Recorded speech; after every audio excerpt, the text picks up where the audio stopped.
dun, dun. Back. I'm back. I'm back. I'm back. I'm back. Oh, yeah. I'm back. Let me get comfortable. Anyway, welcome. Welcome. Come a little closer. We're not that close. Back up. Back up. No, I was kidding. Welcome to my channel where we watch Love After Lockup, Love During Lockup live. This is a live watch. This is a watch along. I appreciate everybody being here. Most of you guys are going to watch it on the rewatch anyway because it's Saturday night. I have to do this on Saturday night because I don't have any other time to do this. Y'all just see my leg. Y'all see me knock over my camera. Look at that. Y'all see what I'm watching? Let me go back. Hi. Y'all see me knocking stuff over? Oh my God. Jesus Christ Almighty. I think y'all might have saw something y'all shouldn't have seen. Well, hopefully y'all haven't seen nothing y'all shouldn't have seen. Hopefully you just saw my leg. Anyway, I'll go back and watch it in the rewatch. But anyway, welcome to my channel. Sorry, y'all. I have a bad leg. I'm going to tell y'all. So y'all have to excuse me, but I have a bad leg. I actually have a bad knee. And I've been nursing a bad knee. So if y'all see me moving around a lot, it's because I'm not comfortable. But, I just did a live video about scams and online scams and dating scams. So if you want to check that out, that video's up. I have another channel called Nomadic Kitty that's doing very well, which is about history, culture, current events, stuff like that. Just something that I feel like is more me. I'm not on camera. Hi, Dustin. What's up? I'm not on camera. So that's always a good thing. But yeah, y'all check out Nomadic Kitty. I'll try to put the links in the description. And I'm trying to get my camera fixed. Sorry, y'all. But just, it fell. And so it's going through some hard times. But I got a whole ring light and the camera and everything. Whole setup and everything y'all saw. And so I'm watching this show live. Hi, Dustin. What's up? Appreciate anybody else to be here. Like I said, most of y'all are going to watch it on the rewatch anyway, so it's all good. I'm tired. It's been a long day. Like I said, I just did a live. Hey, GSP is here. Oh my God, the gang's all here. GSP is here. I'm about to watch this episode. Y'all don't spoil it for me. Y'all know how. Make sure you hit the thumbs up and the like button. Like I said, I just did a live. So my voice is kind of like gravel, because y'all know I be talking too damn much. But so make sure y'all hit that thumbs up. And then when I do post it, make sure y'all put some in the comment section what y'all think about this episode. This episode is Love During Lockup, Season 5, Episode 25. Cut the Cameras. That's the name of the episode. Looking cute. Thank you, GSP. Had to do a little something. And like I said, y'all don't try to spoil it. I know some of y'all be trying to come over here and try to spoil it.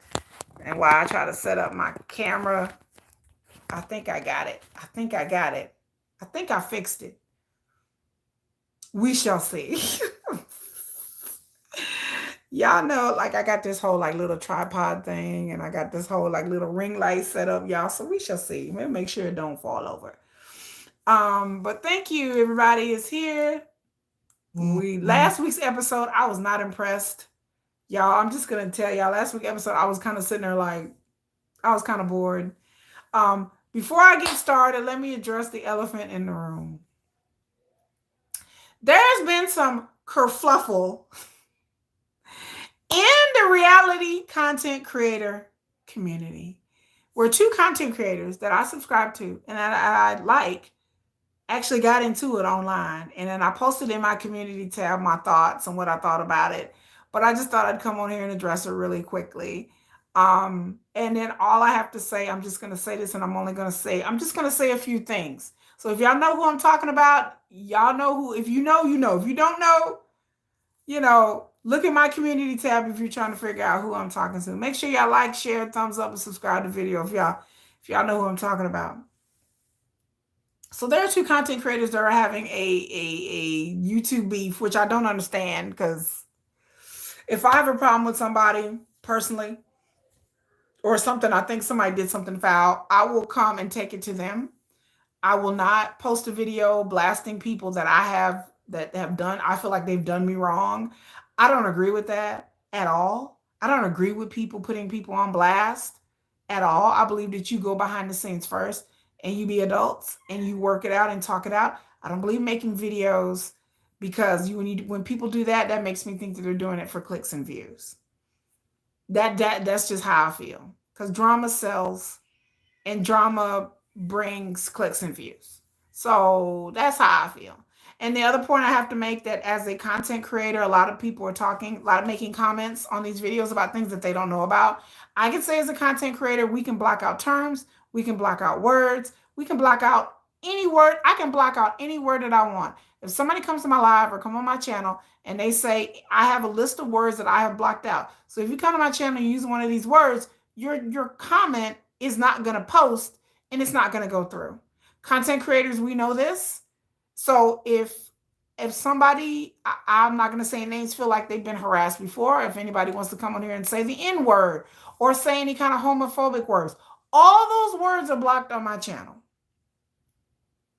So I don't need my mods to catch it. The system catches it. If you say that word, it gets caught. You know what I'm saying? And I only have a few words blocked on mine, but I know some content creators that got a whole list of words that you can't say on their channel because they ain't got time for that.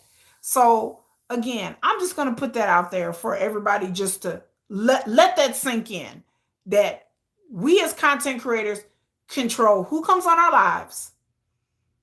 You don't have to have somebody to come on your live. You have to drop a link and have them come on your live. Number two, we as content creators, we can control what words cannot be said on our channels. So nobody can come on my channel and say the N word. Nobody can come up. I have it blocked. So there are certain words that you can block as many words as you want to. And somebody says it in the chat or in your comments, it gets blocked. It won't post. It won't push up. So that's what I have to say. That just gives you guys a little bit to ponder on as to what goes on behind the scenes as a content creator. Like I told y'all, I'm never going to lie to y'all. I'm going to tell y'all the truth about being a content creator, because a lot of these YouTubers, it's like an unwritten rule that we can't tell our audience how shit really works. Well, I'm here to tell you how it really works. I can block out comments. That's what people have mods for. If something gets through, then the mods will catch it and they will delete that person.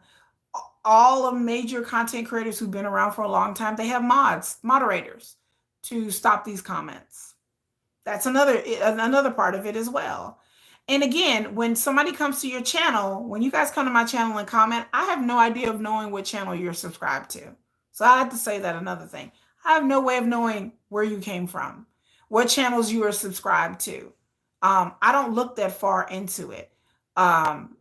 Some people who are content creators, they have it to where you can see what channels that they like. But as a regular person, I can't see what channels you're subscribed to, y'all. I don't have that power. So there's no way I can know what community you came from. And even if you are subscribed to another content creator and you come to my channel talking noise, that's on you. That has nothing to do with another content creator. Like, there's nothing. I have no control if GSP or Dustin wants to go to another channel and start acting a fool. What does it have to do with me? That has nothing to do with me. You have a freedom to go to another channel and subscribe and act a fool and say whatever you want to say. That has nothing to do with me. We're grown. We're adults here. I'm not going to get on my live or my video, my channel and chastise GSP because she wants to go on another channel and cuss somebody out. Not saying that GSP would ever do that. She's lovely enough to not do that. But I'm just saying, using that example. I don't have control over my subscribers. Nobody does. You have a YouTube account. Like, you have a right to say whatever you want to say, whether I agree with it or not. It's not my job to sit here and chastise my subscribers. And if anybody who thinks that that's what a content creator should do, I disagree with it, and I throw a side eye to it. I throw a side eye to somebody letting someone on their channel that they dragged. I throw a side eye to that. Y'all know I don't like Angela. Y'all know I don't like her. If Angela get in my comment section, but now I'm blocking her and moving on. I'm not gonna throw up a link so she can come on my live and I talk to her. Why? Why would I do that? But content creators do that. I'm not hating because it brings clicks and views. So the longer you can keep, let me tell you, the longer you can keep a cast member from a show on your channel, that brings clicks and views.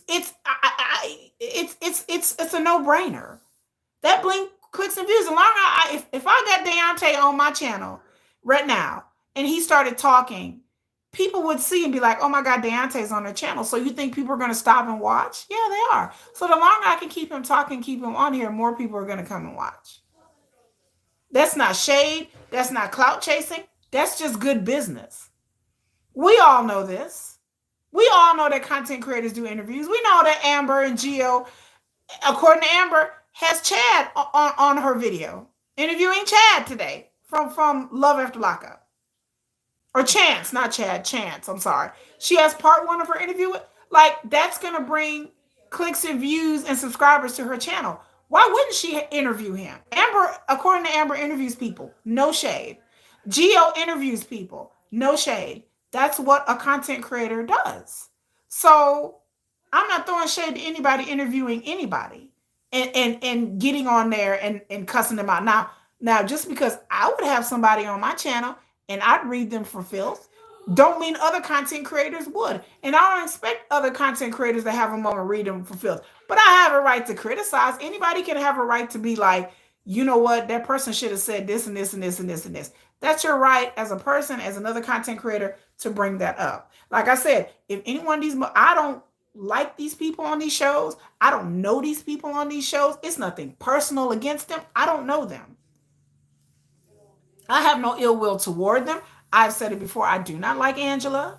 And if Angela was on my live, I would ask her questions. I would be like, why did you do this? Why did you do that? Why are you going to Nigeria trying to find a man in the first place? That would be the first thing I would ask her. So, Angela, first thing I would ask her, so, do you normally date black men or is this a thing? Yeah, and the cast, like another content creator said, the cast needs us to talk about these shows. We don't owe the cast members anything as a content creator.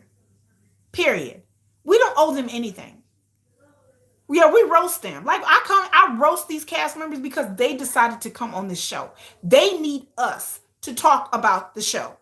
Whether it's a little bitty channel like mine or a huge big channel like some of these other people. But the cast members need us to talk about the show because it brings attention to the show. TLC and Discovery and Bravo, all these shows know that these shows didn't start popping off until content creators started talking about these shows, until Reddit groups and content creators started making videos.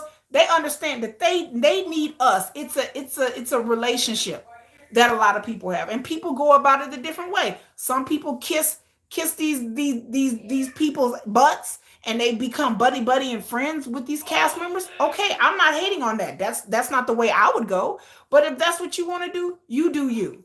I think it clouds your ability to be unbiased.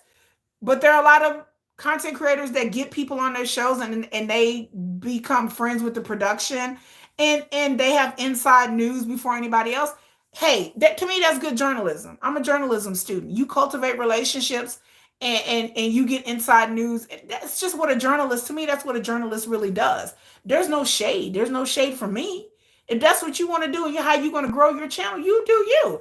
I'm not here for that. I'm not here to grow my channel. I'm here to say my piece and say whatever the hell I want to say. And then if y'all want to listen to it, cool. If you don't, you don't. But I'm not one of these people that just like, okay, I need to make YouTube my career. Because YouTube, I just do it for fun. It's not my career. But I understand that there are some people out there that where YouTube is their career. So I'm not hating. I'm not taking a side. I'm just letting y'all know, my audience know, this is how the YouTube game is played. This is what people go. People take things emotional and personal. And I'm telling you, the moment you start putting another content creator's name in the title of your video, you're going to get clicks and views. Yeah. Oh, the glare from my glasses? Yeah, it's because of my stupid ring light. I know. There we go. I try to fix it, but I can't see without my glasses, y'all. But I try to get the glare out of it. But yeah, the glare, it kills me too. So I try to stay down here because it keeps the glare. But I just tell people, like, this is how the YouTube game is played. It looks like cat eyes. I know, like it doesn't look like I have like real rings in my eye, like a kitty. But I just tell people that this is how the YouTube game is played. And so y'all don't fault. Y'all don't think it's personal, but no, these content creators don't tell you guys what goes on.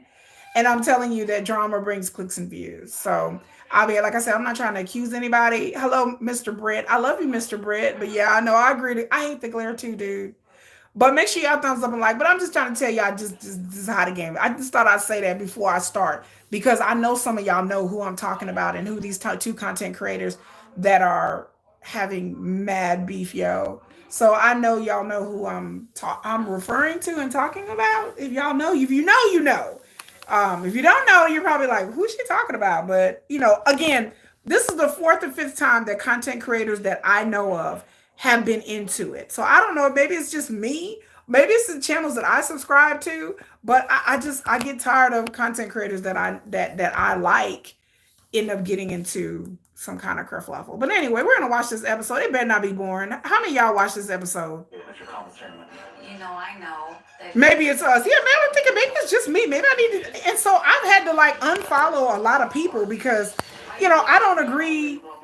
You know, I don't agree with any kind of racist stuff. Of course, as a black woman, I understand being a content creator. I've been called all kinds of things. But again, I find it kind of odd because we can block out anything. And then if somebody would get on my live and try to call me something or would post something on my videos, baby, let me say before I start, I will screenshot you. I will do a whole video about you. I will put you on blast. I will hound you until the last days of creation. If you try to get on my videos and try to call me any kind of N words, but I have all that blocked. But if you try to come at me, I'm coming right back on you. So y'all know I'll be in my comment section reading people for filth. Y'all know people in the comment section try to talk shit about me and try to say something about me. Baby, you know I'll be in the comment section like, what'd you say? You got a problem? I'll read you for filth. I'm telling you, I don't have time. I'm not one of these people that just like, oh, just let it be. Yo, no, I'm not gonna block you. I'm just gonna talk about you.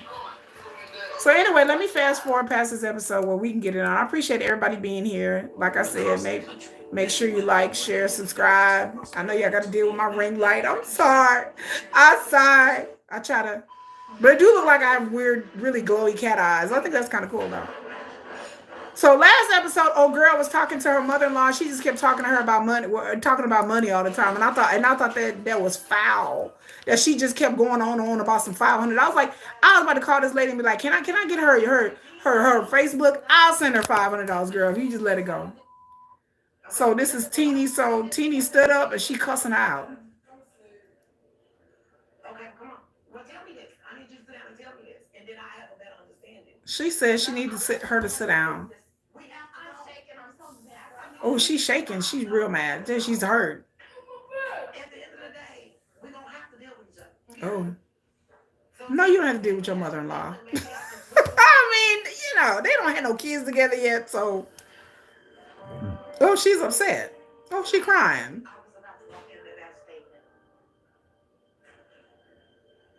Oh, I feel bad for Teeny. Like, I didn't really like her, but I kind of like her now. Hey, Tiffany, back again. He's like, hey, girls and boys. Boys, boy.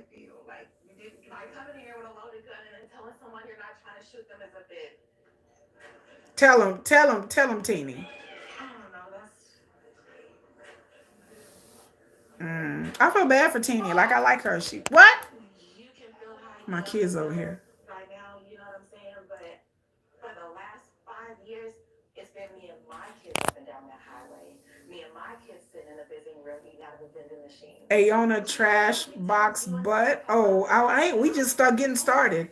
Right now they doing Teeny and her mother-in-law. And they up here crying and fussing over $500. And I'm like, I need to contact her on Facebook and be like, girl, I'll give you $500 if you would shut the hell up. Like, girl, I'll give you the money. I got the money. Like, girl, she over here ready to fight and getting upset and crying over $500. This is what we really crying about. Like, what? Like, girl, I'll give you the money. I'll send you a cashier's check, girl. Come on now. I'll send you a cashier's check. Y'all know I would. So I'm like, girl, I'll send you a check, girl. What? Do you need money that bad? I was wrong for doing what I did because I didn't know. Okay, the mom said she wrong for what she did because she didn't know. Oh, girl, I'm just like, Like I said, if y'all see me moving around, it's because my leg is still messed up. Y'all, I have like my whole knee is like disintegrated, so I have to have knee surgery. She talking about girl go recycle some cans. Passed away when she was 1 year old. And Nehemiah's dad, non-existent. Okay. We did the best we could before Rob. $500 of my cable bill. Good girl. No, but if you're in a position where you're able to, I feel like you should be able to help me out. She said he should be able to help you out if she's in a position to able to. But that's her son's responsibility to help his mother out, right? I wouldn't expect my son's wife again to be helping me. Like that's not something I would expect my son's wife to be helping me out financially. Like, I don't understand. I'm not understanding. You know what I'm saying? Like, I don't understand why it's her responsibility. That's why I said, is the mom? Yeah, you're right, GSP. Is the mom that bad? Is she doing that down bad? Is she that down bad? Like, is she doing that awful? Like, is she living in the hood somewhere, like with some roaches? Is there roaches eating her cereal at night? Like, does she have bars on her window? I mean, can she not afford a good wig? Like, what is happening right now? I want to know what's going on with the mother. That I don't know. The mother, I don't know. Like I said, let me stop because I don't mean to throw dispersions and to judge the mother by what she looks like, but I don't know. I'm not gonna do a Judge Mathis. I smell a little crack in you. I had to pull a Judge Mathis, y'all. I smell a little crack in you. You smell a little crackish. I hate to be talking about people. Y'all know, but I come on here and y'all get me started off. I smell a little crackish. It's a little crack in here. The mom seems a little, she's a little crackish. Like to me, just saying. Okay, I'm gonna stop. Anyway, so we get to Ayana and her lovely 2-year-old daughter that looks so cute and her hair looks very painful. Just a little crackish. Judge Mathis, smell a little crack on you. Like, is the mom doing that bad? Is this the last time we come back here? Yeah, the last Uh, time. that's me. I don't know her. Like, I don't know. The mom she seems a little overly desperate. I mean, I don't know. That ain't me. I ain't nobody eating, It's more like Projects Webster Avenue in the Bronx. Oh my God. No, not the projects. I don't know. She just seems a little. Okay, here we come. Ayana and her friend. Did her friend get her hair fixed? Does she have popcorn in front of her face anymore? I'm looking. Y'all looking. Or she has an addiction. That's what I'm saying. Like, I think she seems a little unstable. I'm just saying. I ain't trying, like I said, I ain't trying to throw dispersion. Okay, so she got a 9-year-old. Ayana has a 9-year-old and she has a 2-year-old. And then she finna go put some money on the card. Okay, wait. I have to put it on pause. You mean to tell me that she got 2 babies and she finna go put some money on the she finna go put some money on the books for this man and she got 2 babies? Please tell me this is not what's happening. This y'all this not this not. Please tell me this is not what's happening. I don't want to watch this episode if this is what's happening. Yep. Okay. Thank you for y'all confirming.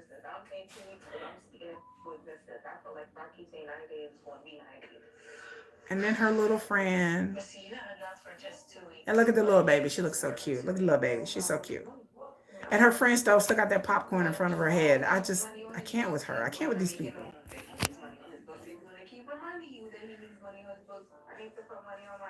She need to put money on his books. She need to put money on his books, y'all. She need to put money on his books. They talk all day, every day. I'm telling you, she's like one of these people that are getting scammed by Africans. Because she too wants somebody that will talk to her all day, every day. I'll tell you, these people, they it's like a drug. Like, they get addicted to the attention. They like somebody talking to them all the time and somebody that's like a captive audience. Come on, popcorn head. What you got? Yes, popcorn girl. This popcorn makes me hungry. Y'all got some popcorn? Not my kids, they got some popcorn. The call is coming from Nigeria, right? Sometimes I feel like these people who are on these Love After Lockup shows are the same people that would get scammed by Nigerian scammers. Do y'all feel like these are the same? These are the same people with the same mentality. They like the person sending letters and video chatting and calling them. They like the attention from this person. And then when the person get out of jail, they end up going running the streets and just be like, I'm out.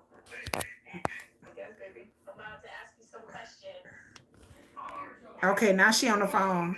And her friend's gonna ask. This is Lexi. Lexi's gonna ask her some questions, y'all. Because Lexi got some hard hitting questions.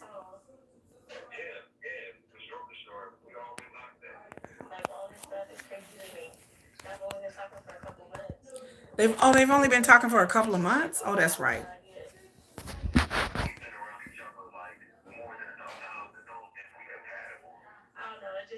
We've been around each other a few times, so we're definitely compatible. Oh, like Lexi is not a deep thinker. That is hilarious. Lexi is just Lexi. She's Lexi. She Lexi. He said, "I won't break her heart." I get anytime somebody say, "Out," that's the kiss of death. Anytime someone's like, "Oh, I'm not gonna break your heart, baby," you must run for the hills. Just run. Just be like, okay. Tell Lexi she about to be a bridesmaid.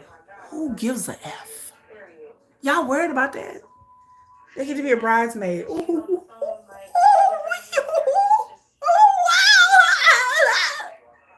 Like we supposed to be excited about that? Oh, you get to be a bridesmaid. Oh, these women be so easily impressed, y'all. I don't know what to cry or laugh.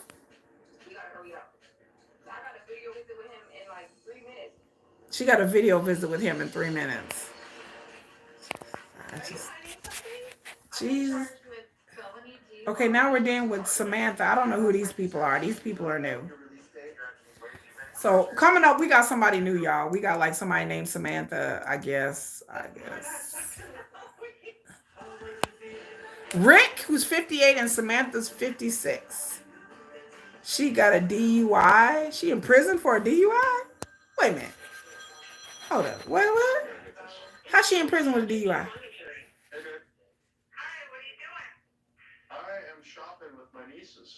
Oh, he's shopping with his nieces. Okay. And that's his girlfriend? Child, Melissa and Louie, really?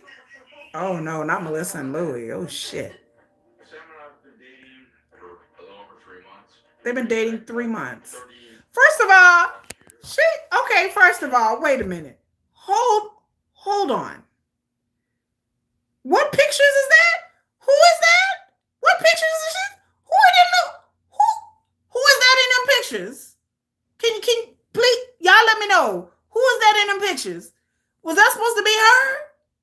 In the pictures? Child, that don't look nothing like the woman that they just showed, the woman that was in the pictures. That's a high school picture. Tiffany said.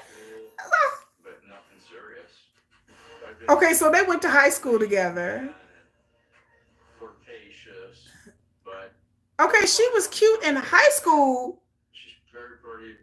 But she don't even look like the same person in her 20s. Or them pictures they just showed. They don't look like the same person. They show the real her. On the prison pen pal site that she posted, she don't look nothing like that in her mugshot or what she looked like in real life. So has he seen her?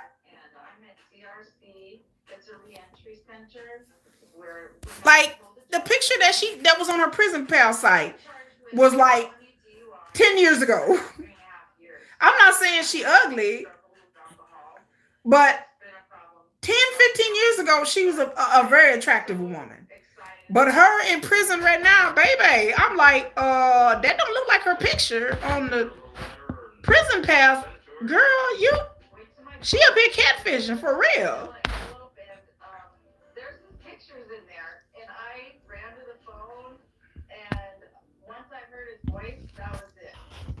Girl.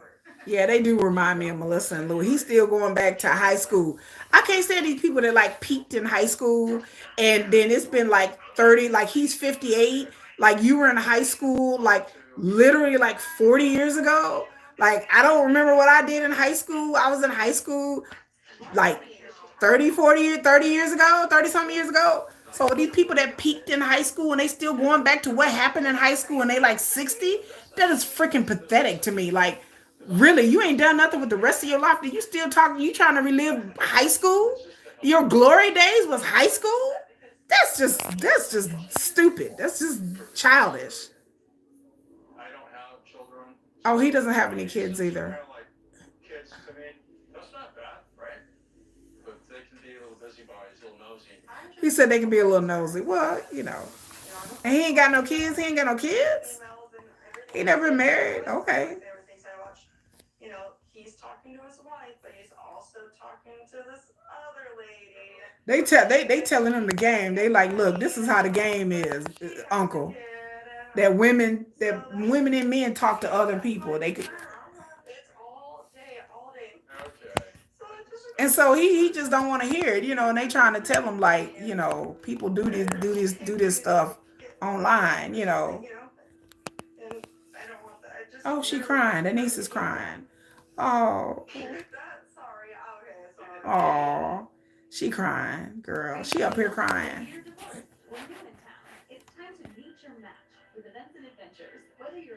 Okay, they showing a commercial for a dating thing. His niece is a CO. Oh, she's a corrections officer. Oh, well, she really know what she was talking about there. DUIs, right? Yes. So my concern is. Already like me. Yeah, that's my concern. Until 2.5 years ago, I was drinking a lot. I would drunk dial, drunk text. I had. Oh, he was an alcoholic. Finally, I just decided that it was time to get some help. Okay, so both of these people are oh nah. Oh no, y'all. This is an accident wedding. So both of these people, Rick and Samantha, are both former alcoholics. Oh no, this is a recipe for a disaster. Oh my God, like that's terrible. That's terrible. Yeah, that's not good. The two former addicts coming together. Yeah, they both recovered alcoholics. Oh no, that no. That's terrible. And he's talking about he want to marry this lady. What the? Oh my God! What? Oh, I'm gonna marry her. You're a recovered alcoholic. Oh no! This to me, this is like a disaster waiting to happen. Like, you have two people that are recovering alcoholics. It's tough. Anyway, back to Boise, Idaho. I hate when they have too many couples on this season. They to me they have way too many couples this season that I can't keep up. So now we're going back to Joey and Michael because I mean there's like I keep forgetting the other ones that they had on the first episode. Like Last night, he came out about my relapse with Michael. so Joey came out and explained about his relapse, and it was sad. Like it was sad, you know. They're upset, and that sucks. That's why I didn't tell them. It's like I didn't want to see that. So he didn't want to tell his family. He was embarrassed, Their face once again. and he didn't want to see their look on their face, which is understandable. Hey, there's like a big old fight right now. Oh, is there? Yeah. Oh. How are you? Yeah, Miles over there. He's like, just a big old fight, like 6 people. There you go. There's a fight? So what can I do now? You know what I mean? Yeah, okay. Drama in jail. Michael's mustache. How you doing today? I haven't talked to you all day. We're a tight family. Oh, what about Michael's mustache? What happened to it? Is it gone? Did he shave it off? I couldn't hear very well, but I knew they were all just like really nice things. Actually, I thought it was going to be really hard. Like, what a rough way to meet your family, but yeah. I don't know about Joey and Michael. I don't know. These two are two both recovering addicts as well, so I don't know about that either. So, The family. oh, my leg is starting to stiff up. Ugh, Well, my sister did. it's weird. Like, oh, does he have a Yeah, it was rough. does he have a pea stash? Pea? Orno stash? No, they don't. Is that is it adult film star stash? Worried that what happens. That's creepy. They did. Like 1972. Like, hey, daddy, looking like a bear. Daddy. Yeah. They should double date with the other addicts, right? Like, you going into a relationship at a disadvantage when you're involved when you're an addict involved with an addict. So these are just too many addicts on this season for me. This is just way. My own stuff. I can see why they were worried. Wind up in here. I can't go down that road. This episode so far is boring, y'all. I'm just gonna tell y'all. Make sure y'all thumbs up the video. But this episode is boring to me so far. Jesus. This is gonna cut off. So call me. I don't know what to say about this episode. It just seems a little. It is super frustrating. It just seems a little dry to me. Calls with 30-minute video visits. I can't work on communication skills. Like I said, I don't understand anybody want to be with somebody and then like you can't touch them, you can't communicate with them, you can't like why? Like I don't.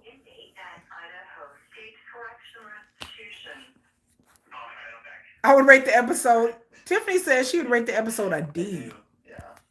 Wow. Do you really know you're really? Because last week's episode was like a D freaking minus to me, yo. That episode was so freaking boring. I was like, okay. So Michael got to go to pre-board, and then he got 3 months, pro board in 6 months. I couldn't wait. I couldn't do it. I ain't no way in hell I could be with somebody long distance. There's no way in hell I could be with somebody in jail. If I want to be with somebody, I got to touch, rub, feel, kiss. I got to be with that person. There's no, GSP said to see, I just couldn't be with somebody long distance. I got to be with somebody that I'm with, that I see how they act and be around them. Like I can't be doing these long distance ass relationships with people. I just can't do it, y'all.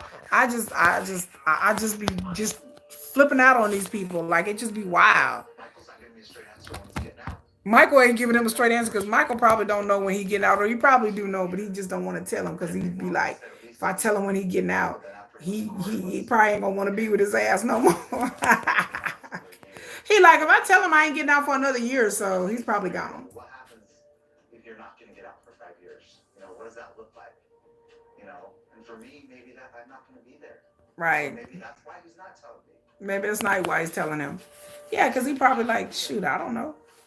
He's like, I don't want to not tell him because then, oh, I gotta keep my phone up here, y'all. It's like making my arm hurt. Wah. Get on with it.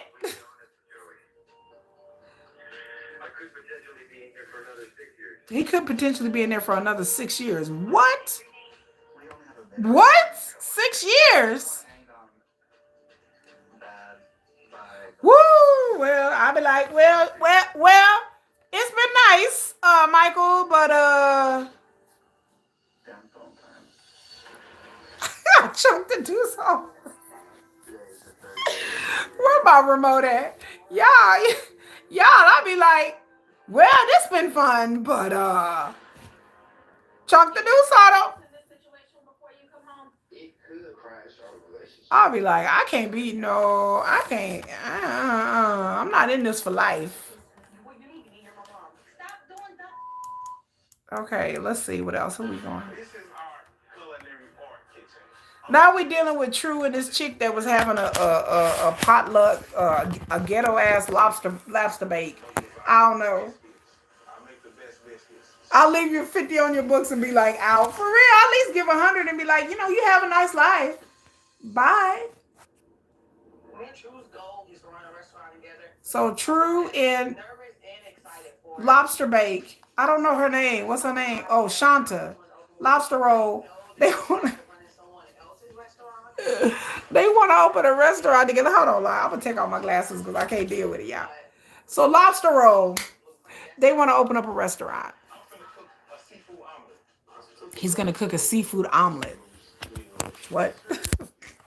I'm gonna cook a seafood omelet. I'm like, if you don't get off here,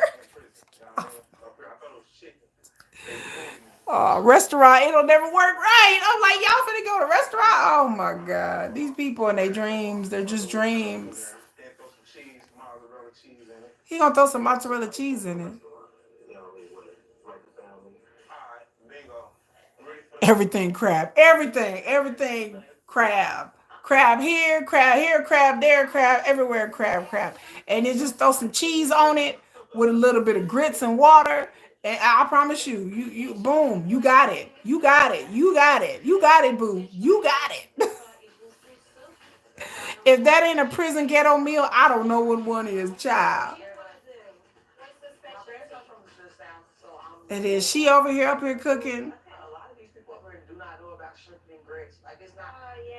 You do not put sugar in grits. I don't give a damn. Y'all can add me all day. Nobody should put sugar in grits. I grew up with salt and butter and pepper in my grits, not sugar in your grits. It's crazy. It's an aberration. That's an abomination. Do not put sugar in your grits. That ish is nasty. I don't care what anybody say. That y'all can add me. Go ahead and put it in the comment section if you like. Yeah, sugar in your grits. Nah. I don't put no sugar in the grits. Sugar belongs in oatmeal, not in grits. Something wrong with y'all. Y'all mental. Something wrong with y'all. I'm just telling you. Something wrong with y'all.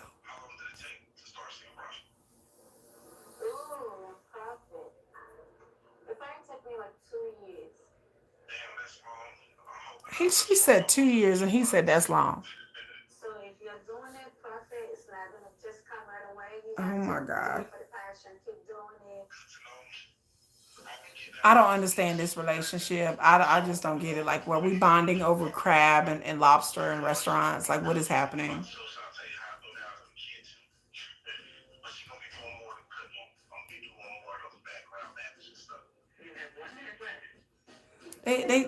Okay. He spent his prison time to talk about like lobster boil. I don't know what. Grits is made with water, salt, butter, not with sugar. Thank you, Tiffany. It's disgusting. Sugar. People are like, oh yeah, sugar goes in grits. I'm like, no, it don't. No, don't put sugar in your damn grits.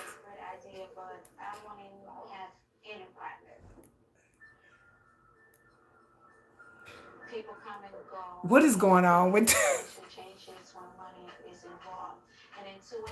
She trying to tell her people get funny when it money involved. Yes, do not go in business with your family, with your friends, with your partner, because people start acting funny when it comes to money. And that's the truth though. People, when there's money involved, people start acting strange. Like that's just how it goes. Okay, so back to Ayana talking to Jamil. Is anybody watching the baby? I don't know. Is anybody watching the baby? The baby just goes running across the lawn. Is anybody watching y'all watching the baby? Y'all, I'm over here like Kevin Hart. Is anybody watching the baby? What? Someone doesn't know how to make grits, but they want to open a restaurant. I'm ruthless when it comes to me too. I'm stingy with my money. I don't break no bread with nobody. Like my kids, that's about it. Day to day, my son lives with my mother in Lancaster. Okay, her son lives with her mother, Ayana. Her 9-year-old son lives with her mother. I was young. I was 17. She was 17 when she had her baby. I wasn't stable enough to be a mom. She wasn't stable enough to be a mom. Yes, she had another kid. Okay, girl. Sure, you do you. Okay, girl. Okay, girl. But then you got a 2-year-old. You would think you would have learned after the 9-year-old that you can't take care of. Okay, you know what? I'm a breed. She talking about he not physically in your household. Well, if he's not physically in your household, it means you are not taking care of your child.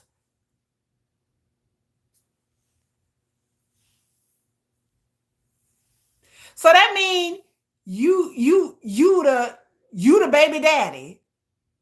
You got visitation. Shorty is for the streets. Hey, y'all know it's for the streets for real. She talking about, well, I have my son, but we just don't physically live together. So in other words, you the baby daddy, because that's you're the outside parent. You're the secondary parent. Because, not saying that she's not a parent, but you're not supposed to show no nudity while you're on the video chat. You can see me? And then she video chat. So you're not supposed to show no nudity yet because they are recording. You want to hear it? And then she's showing her butt. Oh, I'm addicted to sex. Oh, I swear I am. I know I am. I know I am. And it's so bad. And I've been talking about, I just can't wait. I just want you to come home. And then she says that, wait a minute, hold on. Let's address the elephant in the room. She says she addicted to sex. There's nothing wrong with being addicted to sex. I don't have a problem with that. Be it for me to be sitting up here talking about anybody wrong for being addicted to sex, because it's kind of self-explanatory. So I'm not mad at that. The point is that you don't let your desire for physical intimacy override your sense of judgment. Like, I like some good like the next person, but I got two kids. I'm not out here just busting it wide open and then having rando babies. Like there's a difference. You can be a freak, but be a freak safely, kids. You can love physical intimacy and love, and give some real good top, and love, and love, really, really love the D. I get it. I understand it. I trust me. Your girl understands it. I understand. I understand. But I'm safe about it. I'm not gonna go out and get pregnant.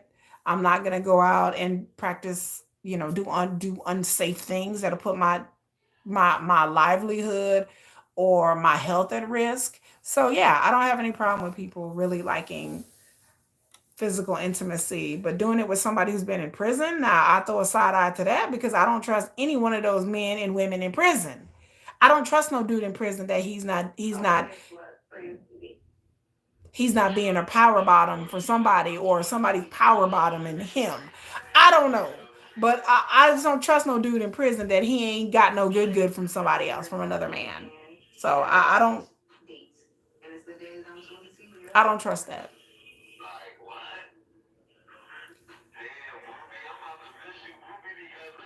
And I guess she about to go to jail. What y'all talking about? Ayana's a freak, girl, a freak of the week. I don't mind a freak of the week. Y'all, I can't be a hypocrite. Ahem, ahem, ahem, ahem, ahem. Y'all, I can't be a hypocrite up in here. But I mean, you gonna be a freak, but freak safely. Like, I don't mind that, but it's just like, I don't, just don't be reckless with it. Just don't be up here like freaking with everybody. Just don't be spreading it around. Just woo, like don't be spreading the love around that much. What y'all talking about? A lot of guys sell pictures to their girlfriends or their sisters. They do in prison. They do. I told y'all the story before when we talked about this last year. My brother did that. My brother used to sell pictures. His one of his baby mamas was a stripper. And so she would send him these like pictures and then he would sell the pictures like for real. That happens for real. I know my brother did. Yeah, that was a freakily, freakily. Do you like it? Do you like it? Do you? That was my song. Hey. And y'all, I'm too grown, y'all. I'll be just too grown with it. But Ayana, she just seems young and dumb. Like she just lacks commons. Like I don't know if something's wrong with her. Maybe she's on the spectrum. What do y'all think? Do y'all think Ayana is on the spectrum? Y'all let me know if you think she's on the spectrum. Cause I think she just do things and the way she talk is. I'm not trying to call her slow. I'm not saying that but she do dumb stuff. Like I don't know if she had no home training. Like her mama need her ass whooped for real. Cause it just seemed like she ain't got no home training. And so back to Teeny, she's at home drinking some wine. Her wine look kind of good. I'm kind of thirsty. I'm kind of parched myself. I should have had the kids bring me something to drink. But you know, she definitely in the 80 IQ range. Y'all don't talk about Ayana like that. Y'all don't know. She just seemed like she just don't have no good home training. Like nobody taught her really anything. You know what I'm saying? Like she just seemed like she was raised like on the streets. Like she don't know nothing. Like logical, common sense. So back to Teeny, and she got a bottle. She got a glass of wine, which looks good. That wine look good. I'm like, and her camera's all over the house, which is weird to me. I gotta have some privacy. I can't have cameras all up in my room, in my living room. I want. And my question is there cameras in the kids' rooms? Because if so, that's controlling and weird. That's real weird. If there's cameras in the kids' room. Aeon is a scarecrow from the Wizard of Oz that doesn't have a brain. If I only had a brain. I kicked you off the camera because I wanted a night to myself. She wanted a night. So Teeny turned off the camera saying she wanted a night to herself. You talk to your mom, or do you want to know how You know. things went? Was it not good? He talking about how to think. Well, he's like, was it not good? She's like, no, it was not good. I could understand she want a night to herself. You know, I want a night to myself too. Yes. I met in prison on a dating site. I was in a 7-year relationship with her. Yes. Okay, Rob was a 7-year relationship with some chick he met on a dating site. Into the picture. But we were having our differences, and so needless to say, Teeny just stole the show. First off, I'm gonna tell you I'm sorry on behalf. I don't what? Wait a minute. Okay. So he was a 7-year relationship with a chick. It sounded like he was talking to Teeny and talking to her at the same time. Am I missing something? Because that's what it sounds like to me. It sounds like he was talking to both of these women at the same time. Am I the only person that thinks that? Oh, he has a tattoo of an axe, the awful tattoo. I just feel like he was talking to these women at the same time. Because the way he kind of like skirted it, I was like, were you talking to these women at the same time? To be honest with my wife, I have a tattoo of portrait on my arm that Teeny knows. Okay, he has a tattoo portrait of her on his arm. I don't know how to tell her. Okay. So I figured I'd just make sure I get it covered up before. Yeah, and he hasn't told her, so I guess he wants to get it covered up. Even when I'm shirtless, I'll turn on my ears. Oh, well then that's not anything crazy. My ex has a tattoo of his ex on his arm or whatever.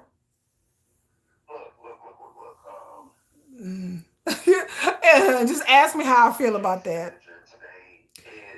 Look at the hands. Yeah. Oh, you said of course he was talking to them. Both probably married the first one. Yeah. Look at the hands. What's wrong with his hands? So the greater advice from them to me is to not take parole. And he talking about parole. I don't know. To me, I don't know, y'all. Maybe y'all need to enlighten me. But there's something about Rob that's just shady to me. There's just something to me. I just feel like he gonna end up having more secrets by the end of the show. Because Rob just seemed like he's hiding things and he's not really telling her the whole truth. Like something's going on with the business that he supposedly runs with his brother. Like all of Rob's shit just sounds shady. It all seems shady to me. Rob seems shady. And he seems like a liar. Like I the way he talk is just deceptive to me. Like even the cadence and the way he say things just seems like he a liar. And I don't like it. I don't like it. I don't trust Rob. I don't trust none of them, but I really don't trust Rob because it just seems like he's shady. So he's a robber. Rob's a robber. Well, yeah, he's a criminal for sure. But I'm just saying the way he did with Teeny, I don't know. I don't know. It's weird. So he's talking about not taking parole, and all of it just sounds like what? Y'all hear my cat? Can you hear my cat caterwauling? My cat going meow, meow. Are you serious? No, Mickey. So is he not coming home or what? I felt like it was this decision we all would have agreed with. I'm thinking like we both want to travel the world. How can we travel the world if I take parole? And so he don't want to take parole because if he takes parole, then he can't travel or go anywhere. But why would you want to sit up in jail? Already been in jail for like what? 5 years? Shy thinking you were going to be at her birthday party. Like, why would you want to sit in jail? I don't get that. Not just to me, but to them too. Travel the world? Like, yeah, I'm just like, okay, You can wait for that. Right. I love you. I mean, this is, Me too. Bye. it don't make no sense. So you want to sit in jail? I feel like when you meet people in the world, you run more off of lust than you do love. Love is grown, and when you meet people physically, you forget to plant those little seeds like communication, trust, commitment, and you forget to water them and give them sunlight. I felt like with Rob, we had time to do those things because we removed the physical. And so the fact that he didn't tell me about everything makes me feel extremely disappointed. Okay, I'm just listening to what Teeny just said. Let me tell y'all what she just said. She's saying that she feels like when you meet somebody face to face in the real world, then the physical, like the lust and the attraction, kind of clouds your judgment and what and how you deal with that person. Because if the intimacy is good or the person is good looking, then she feels like the communication is not really there, that other things coming into the way. But then if you're talking to somebody that you're not intimate with, that you're not physical with, then you have more of a deeper relationship. And I have heard this from other people who have long distance relationships, not just people in jail. We've heard this on this show before. Oh, well, we have a more deeper relationship because they're not getting it on. And I'm here to tell you that it's all BS. Like, it's all bullsh. It's all BS. That camel that trip to Spain, travel the world, like, right. It's all BS. Period. I mean, you can have a relationship with somebody, and yes, intimacy and love and lust can cloud that relationship. That is true. But again, if you are a grown adult person who approaches relationships like a grown adult person and not a love struck teenager, then you shouldn't have that issue. First of all, when you start a relationship with somebody and y'all both grown, you shouldn't be hopping into bed with somebody in the first place. So that's the thing. You get to know a person.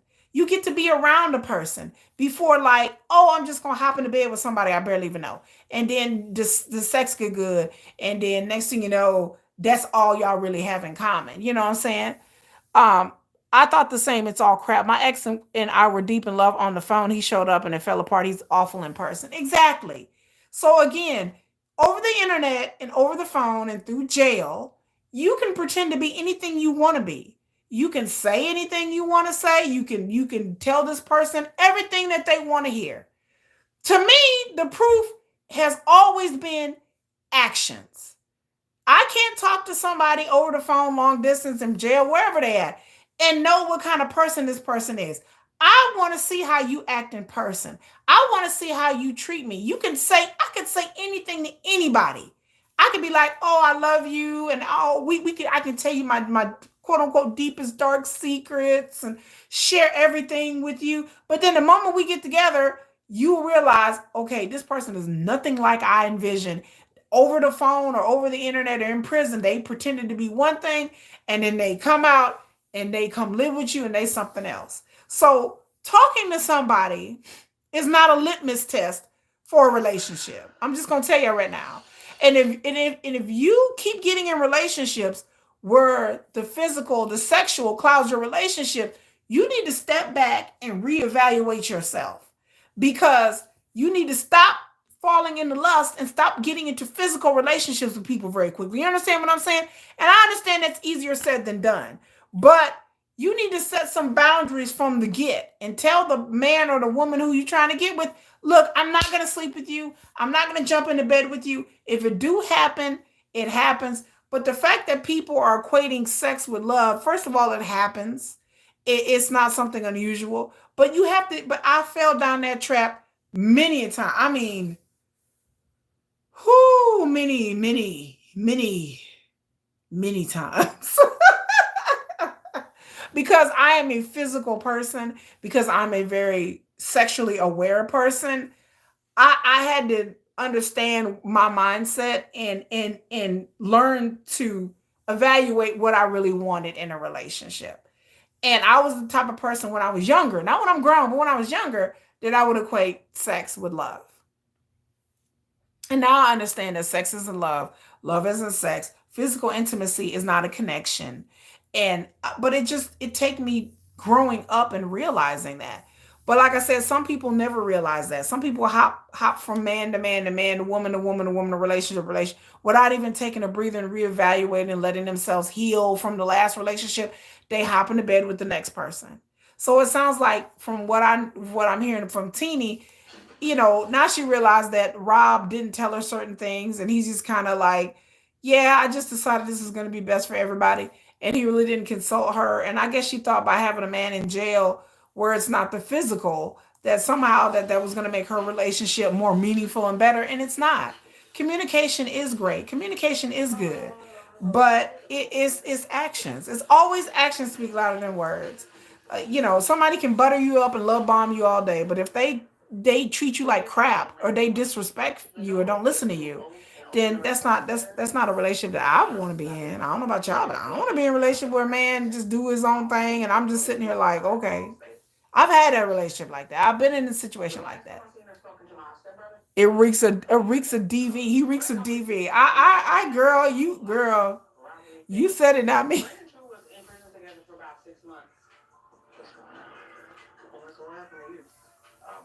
So back to, I don't understand why Shanta is even on this show. I'm just gonna be honest. I don't understand why Crab Bowl Fish Fry Shanta is on this show because her storyline is whack. Her storyline is boring, and True or whatever, he's whack and he's boring too. I don't find these people interesting. So she's trying to open a restaurant. Why not just give her own a reality show about her opening a restaurant? Why are you on Love During Lockup? Why? Yeah, but yes. Tiffany said, "Yup, that it reeks of D." You agree, Tiffany? Okay, girl. Y'all said it, not me. Remember, I didn't say it. You didn't hear from me. Now, I never seen your safe, but I know you told me about it. I know that you was telling me you was trying to. Why is Shanta on this show, y'all? Can y'all? While I'm all up in the camera trying to read the comments, why? Can y'all explain to me why Shanta is on this show? Who did she pay off to get on this damn show? Who did Shanta be related to get on this show? Because this is whack, whack, whack AF to me. This is whack. Remind me of Joy and Red. Oh man, at least Joy and Red was entertaining. Shanta and True is not entertaining. All they talking about is crab balls and opening a restaurant.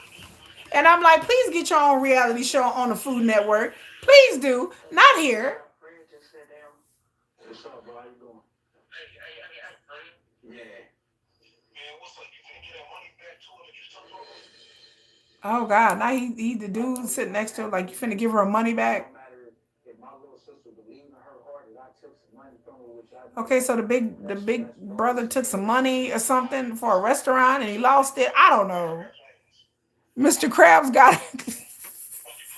her own show.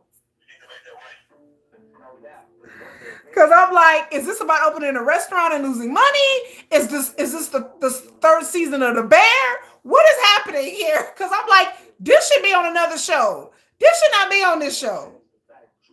Like this should be on a Food Network. What is happening? Like this is boring.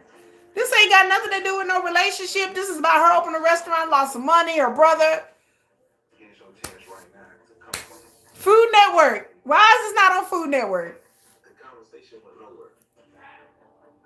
So we don't trust the brother, and the brother looks shady. I don't trust the brother either. I know True. I was on the with True. And I really feel like you don't know what you get yourself into. Shanta just up here looking like somebody Mima. She up here like this. Right. And so I guess the brother hooked them up. I guess I don't know what's happening.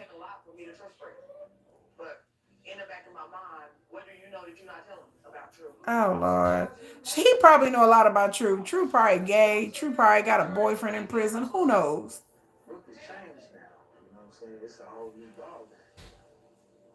Child, this whole plot line gives me a headache. It's boring. Like, can we move on? Cause this is boring. Anyway, commercial break. Cause this is boring. I mean, this is boring. This is boring.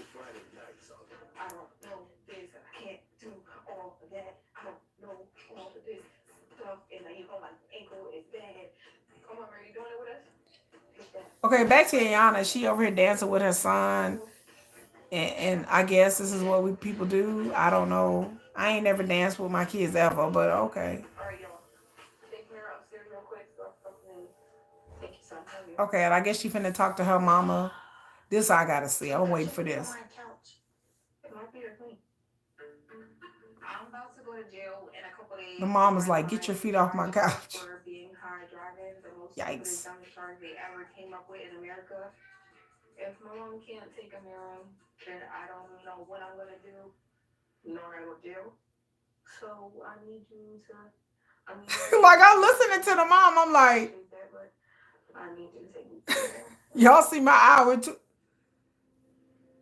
Well, I'm gonna tell you how I feel about the situation. The mom looks like she could be her sister. So just some observations. The mom looks really young. Okay, I know that black don't crack because I'm old as hell and I look young. But the mom looks like she could be her sister. So her mom probably had her at a young age as well. You gotta get your life together.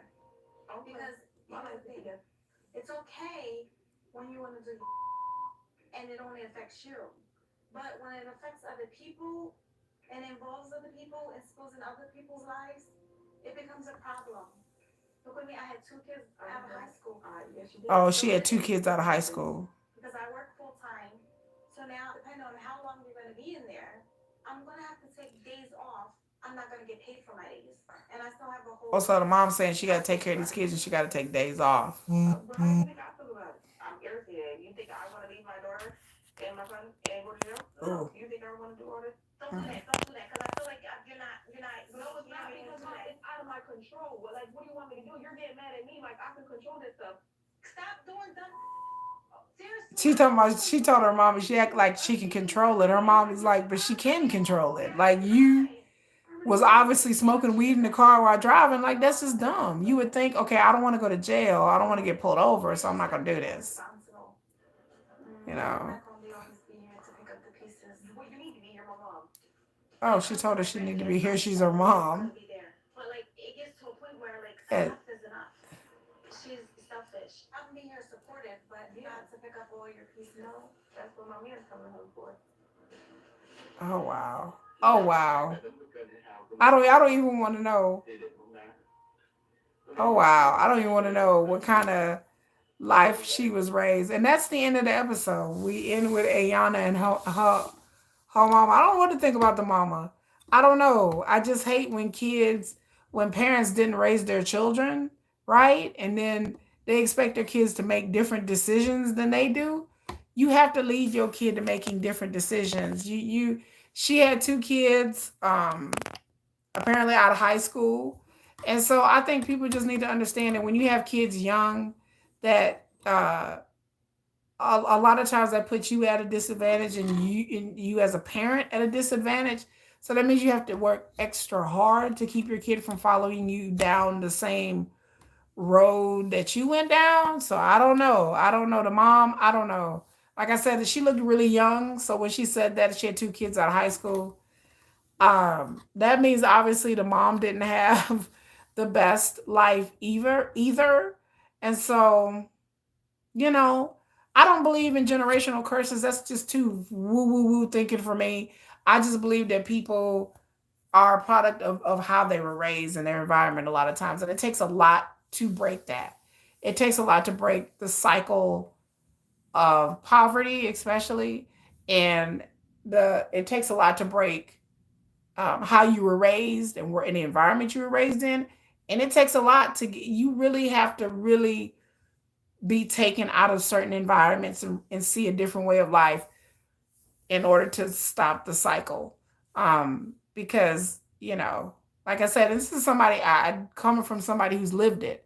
You know, well, I mean, I don't have a cycle because my grandmother got married and had kids but she was miserable. So my grandmother was not happy. All you people talk about your grandparents. My grandmother used to tell me when I was 10 years old how much she hated her husband. And my granddaddy and my grandmother got a divorce when I was like 2 years old. And my grandmother did not like my granddaddy. By the time she was telling me this, he had already passed away. But they were separated, and he had kids by other people.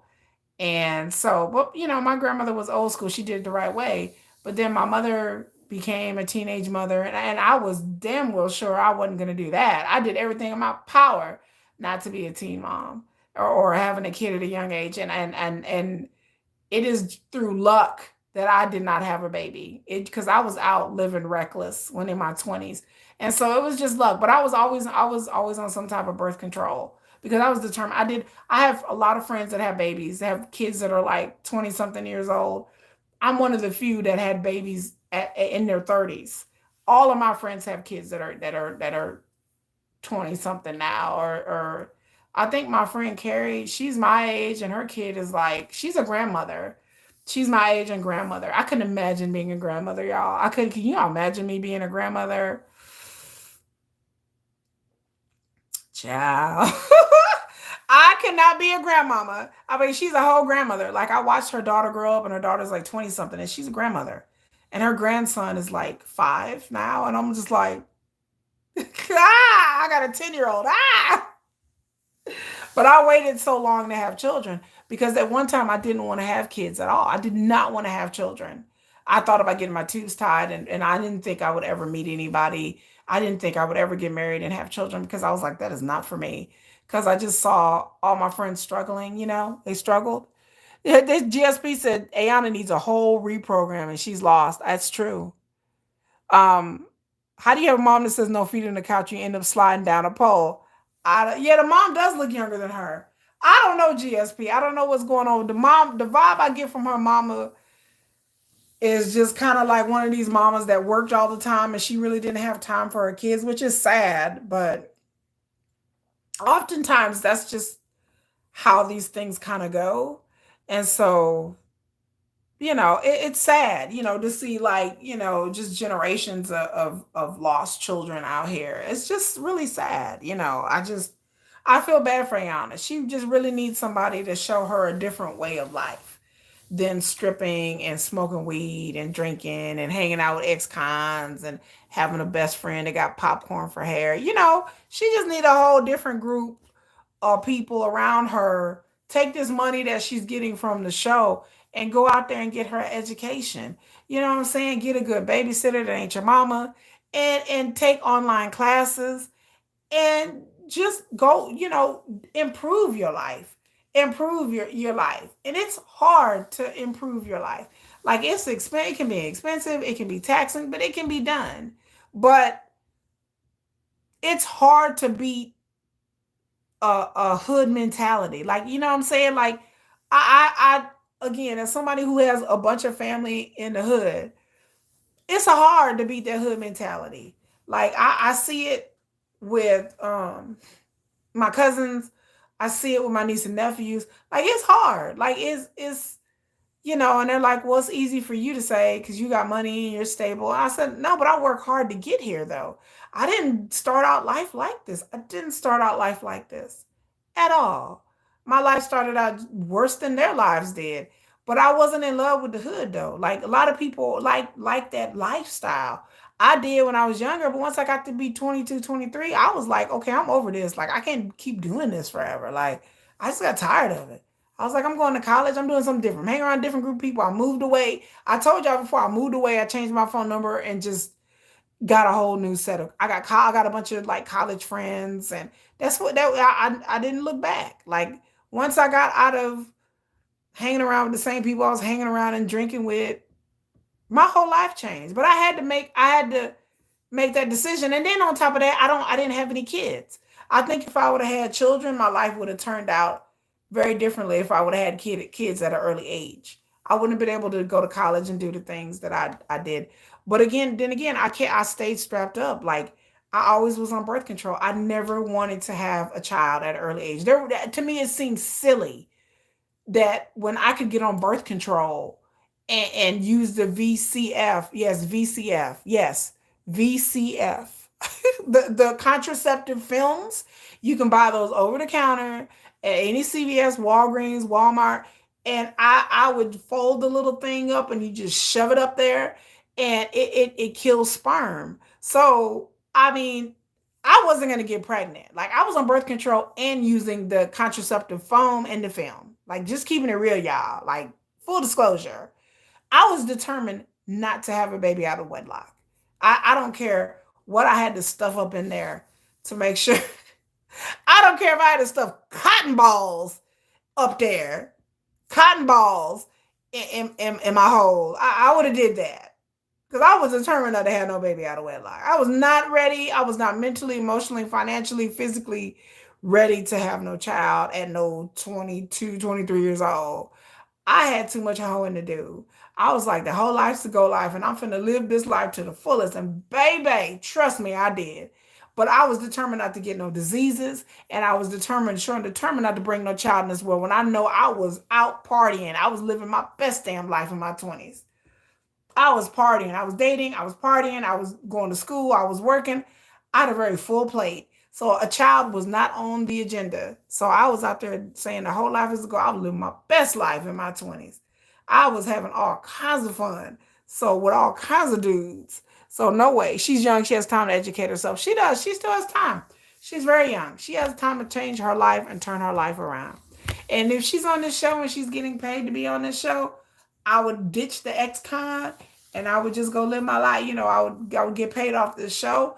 I would use this show to get out of stripping and go back to college and use this show as a catalyst to launch myself into something bigger and greater and get me and my kids out of the hood, out of the poverty, out of that situation. It can be done. Many people have do it. It's not easy, but it's possible. You know, if I can make it out the hood, so can y'all. Like for real. If I tell people all the time, my story, I've told my story before to audiences, and it's inspirational. If I can make it through, I didn't made it through the hood. I didn't made it through a broken home. I didn't made it through being in a cult. I made it. I made it. If I can make it, you can too. It is possible. You just have to be really self determined to do it. You really have to educate yourself. You have to read. I read a lot as a kid. I read a lot about history, about economics. Like I was at an early age, me reading about economics saved my life when I was in college. Like me taking it, I told y'all before another video, me taking an economics class changed my whole mindset about money. Like I was out spending money on Gucci bags and purses and getting my weave did for $300. Like I was out there doing all of that because I felt like that's how I was raised. That you floss and that you get money and spend money. You got to have a brand new shoes and get your nails done and your hair did and wear the had to flyest clothes. I took an economics class in the college and it changed my life. And I was like, do I have to go get a $300 weave? No, I don't. Do I have to spend $80 to get my nails done? No, I don't. Do I have to really wear designer brands and Nike shoes and Gucci and Calvin Klein? No, I don't. I realized that like that mentality was how I was born and the people I hung around with in school. But then once I was in college and figured out how economics really work and how sociology and marketing, and I took a marketing class, that too, that taught me how like companies sell to people and convince people that they got to have more and more and more and more. Once I realized that, I was like, nah, ain't gonna fall down that trap. And I just put it to use to me saving money. And that's saving money. And stop going out and partying every weekend and going out and spending money on expensive drinks and clubs and hotels and popping bottles. And I was like, I just told my friends, I'm not gonna do that no more. I'm not that's not me anymore. And so once I figured that out, I started saving money, and then I never looked back. I started learning more about economics and reading books and how to save money and how to do a budget. These are things I was not taught as a child. And these are things that I teach my kids heavily. My kids have their own accounts. My kids have their own cards. My daughter's 10 and my son is 14.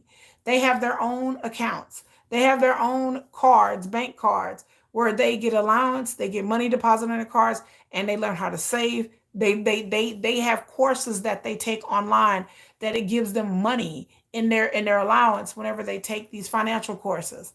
And so online, they in an app, they have an app, and they take these little 2 or 3 minute courses, and it gives them like $1 every time they finish a course. And so my kids, so they learn about financial responsibility, and my kids know the value of money, and they know how to, and then they go online the app and they look and see how much money they have, and they put some money in their savings, and they say, like, they're really like little adults. My kids knew what things cost when they were little. Like, we would go to Walmart, and my kids would be like, "How much is that?" They'll look at toys and be like, "$9.99." Oh, that sounds too much. Well, what about this one? This is $12. Like, this lady looked at me. She was like, "Oh my God, your kids are amazing." Because my kids are bargain shop. They were like, "Do I want this for $10? Or I could get these three for 15." So my daughter be like, "I'm gonna get these three." Because I taught them at an early age. This is what money is. Your mama's not gonna go out and buy things, and then you're not gonna know how much they cost. We go to the stores, and I'm like, we go grocery shopping. I have them pick it off the shelf. I'm like, "Tell me how much that costs. So which one am I going to get it?" We comparison shop. I've been doing this since they were little kids. And so my kids understand what things cost and the value of certain things. They go online and they order. My son has a Temu account and an Amazon account, and he orders things. He got things today, and he learns the budget and be like, "Well, that's too much. I'll wait next month when my allowance is more and wait for things." So they learn financial responsibility. That's one of the things I'm very proud of, that my kids know the value of money, and then they work for their money. When my kids do yard work, they do things for me. Like, I need to have my closet clean. I don't feel like cleaning my closet. I got a bad knee right now. So I will recruit them to do things, special things like clean the garage and stuff, and to give them money for it. So they understand like the value of hard work. And it's just something that I feel like that's the best part, the best thing I've ever did for my kids. Well, one of the best things is them being able to handle money. Because I told them, I said that if they learn how to handle money, that's half of it. That's half of living, is knowing how to budget and handle money. And I told my son, I said, you know, you will understand before your friends will. I said, when you go off to college, you'll be like, "Okay, I know." And then, of course, they always have their mother to back them up, and then ask me questions. "Well, what do you think about this and think about that?" So we always have conversations about money. I know people that brought up in households where they don't have conversation about money and religion and race. And we talk about race and religion and money and politics all the time in my household. We talk about the news. We talk about things that are in the news. Me and my kids, we talk about it all the time. There's no taboo subjects in my house besides sex. We don't talk about sex. We ain't got to that yet. Like, my son is getting to the point where I have to have the talk, but we talk about internet safety and stuff like that. But the sex talk, we ain't got. I ain't got to that yet. That's a whole nother ball game.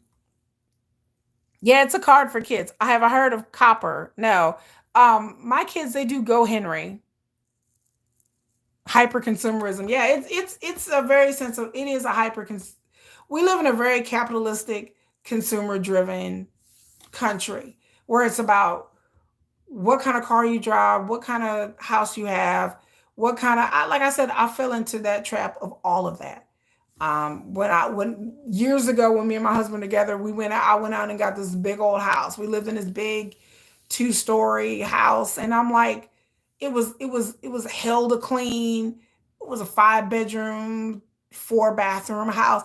And I understand that my mama came and lived with us then, and then but it was just me, my husband, my son, and my mama. And we lived in, and then like the decision to move out of a townhouse into this big house, because I wanted to live in a big house in a big neighborhood.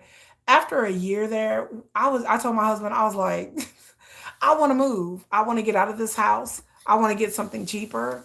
And he was like, "Are you sure?" Yeah, because to me, it was all about me living in this big, fancy, fancy house. And then once I realized the bills that came with it, the maintenance that came with it, the cleaning that came with it, I was like, especially when I had a toddler, and here I was, I just had my son, and I'm just like, I got to put baby gates everywhere, and I got to carry a baby up and down the stairs. Like, I was like, damn that, I was over it. I was over that real quick.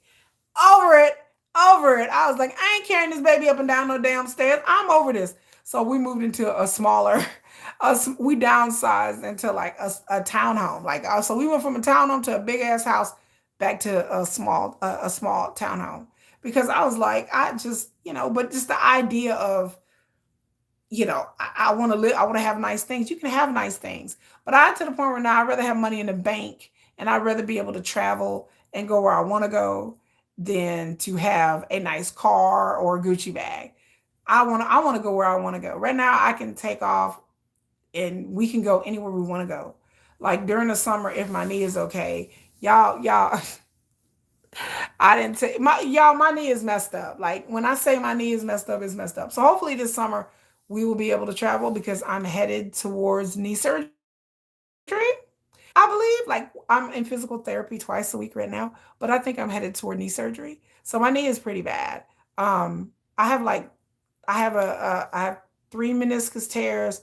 I have cartilage damage. I have joint damage. I have a torn ACL. Like my knee is shot from the side, the front, the back is shot. So yeah, poor thing. I know, right? I like they are telling me that I'm gonna have to have knee surgery, maybe, but I don't want knee surgery because it's the summertime and my kids are out of school. And my kids are like, if you have knee surgery, how long are you gonna recover?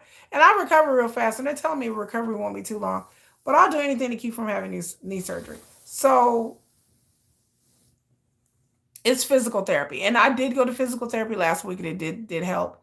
And I have this physical therapy app where I do like, I can do like an app where they show which exercise I'm supposed to be doing. And I can do that every day. So it is working slowly and I have to just trust the process. But you know me, I'm impatient and I'm just like, I want to be able to, like, I have a knee brace. I walk like one of my legs is like stiff. So I have to like walk like this. So it's pretty bad. Like when I say my knee has so many issues, like I'm telling you, three meniscus tears, torn ACL, the back of my knee, the ligaments are strained and pulled. I have swelling in my knee. They drained my knee. They took like four huge syringes out of my knee. My knee was infected. I'm on medications like antibiotics and stuff because my knee. Um, when if I stand up, if I look at my knee, it's kind of curved because my knee is just, my muscles are shifted. So they're trying to rebuild the muscles. Um, and so, it's been rough. Like it's bad enough my mother-in-law died. Like I hurt my knee right before my mother-in-law's funeral. So it's been rough, y'all. This has been a rough couple of years. And so I have a concert to go to. My kids have activities to go to. So the last thing I want to do is be laid up with my leg in a sling somewhere. Yeah, I hope it gets better too. Like I said, physical therapy has helped. I have a better range of motion. And so if I could just strengthen the muscles in my leg, I think I'd be okay. But I just kind of feel like maybe I should just go ahead with the surgery and just rip the band-aid off and do a surgery. But we'll see. But that's the end of my live stream. Y'all check out my other live, what I did talking about scammers. Y'all check that out. Y'all check out my other channel, Nomadic Kitty, which I'll put links in this video. What did y'all think about this episode? I give it a D minus. Hit the like button, hit the subscribe button, hit the share button. Yes, for sure. I give this episode a D minus. I did not like this episode, just like the last one. I think there are too many cast members on this show so far. I think it is boring, boring, boring as hell. GSP gave it a C minus. I think Tiffany says she gave it a D.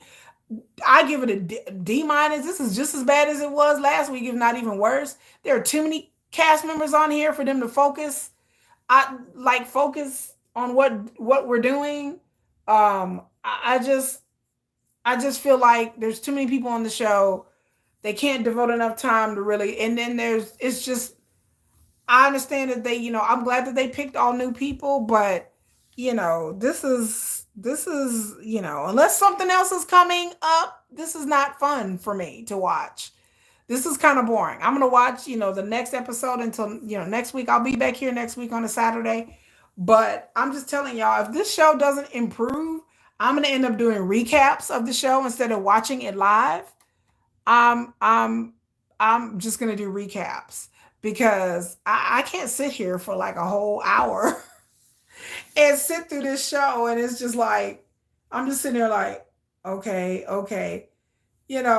So, and like I said, I'm not one person that got to be fights and dramas on the show. Like, I don't require that to be in my reality show. I don't need, like, Monique and Derek level of drama and stuff like that. I don't need all of that. I don't need people fighting and fussing and arguing. I just need something to happen. And then what annoys me is when you have too many cast members, everything is like a short clip. Like, okay, here's one person, then it's like, then they own the show.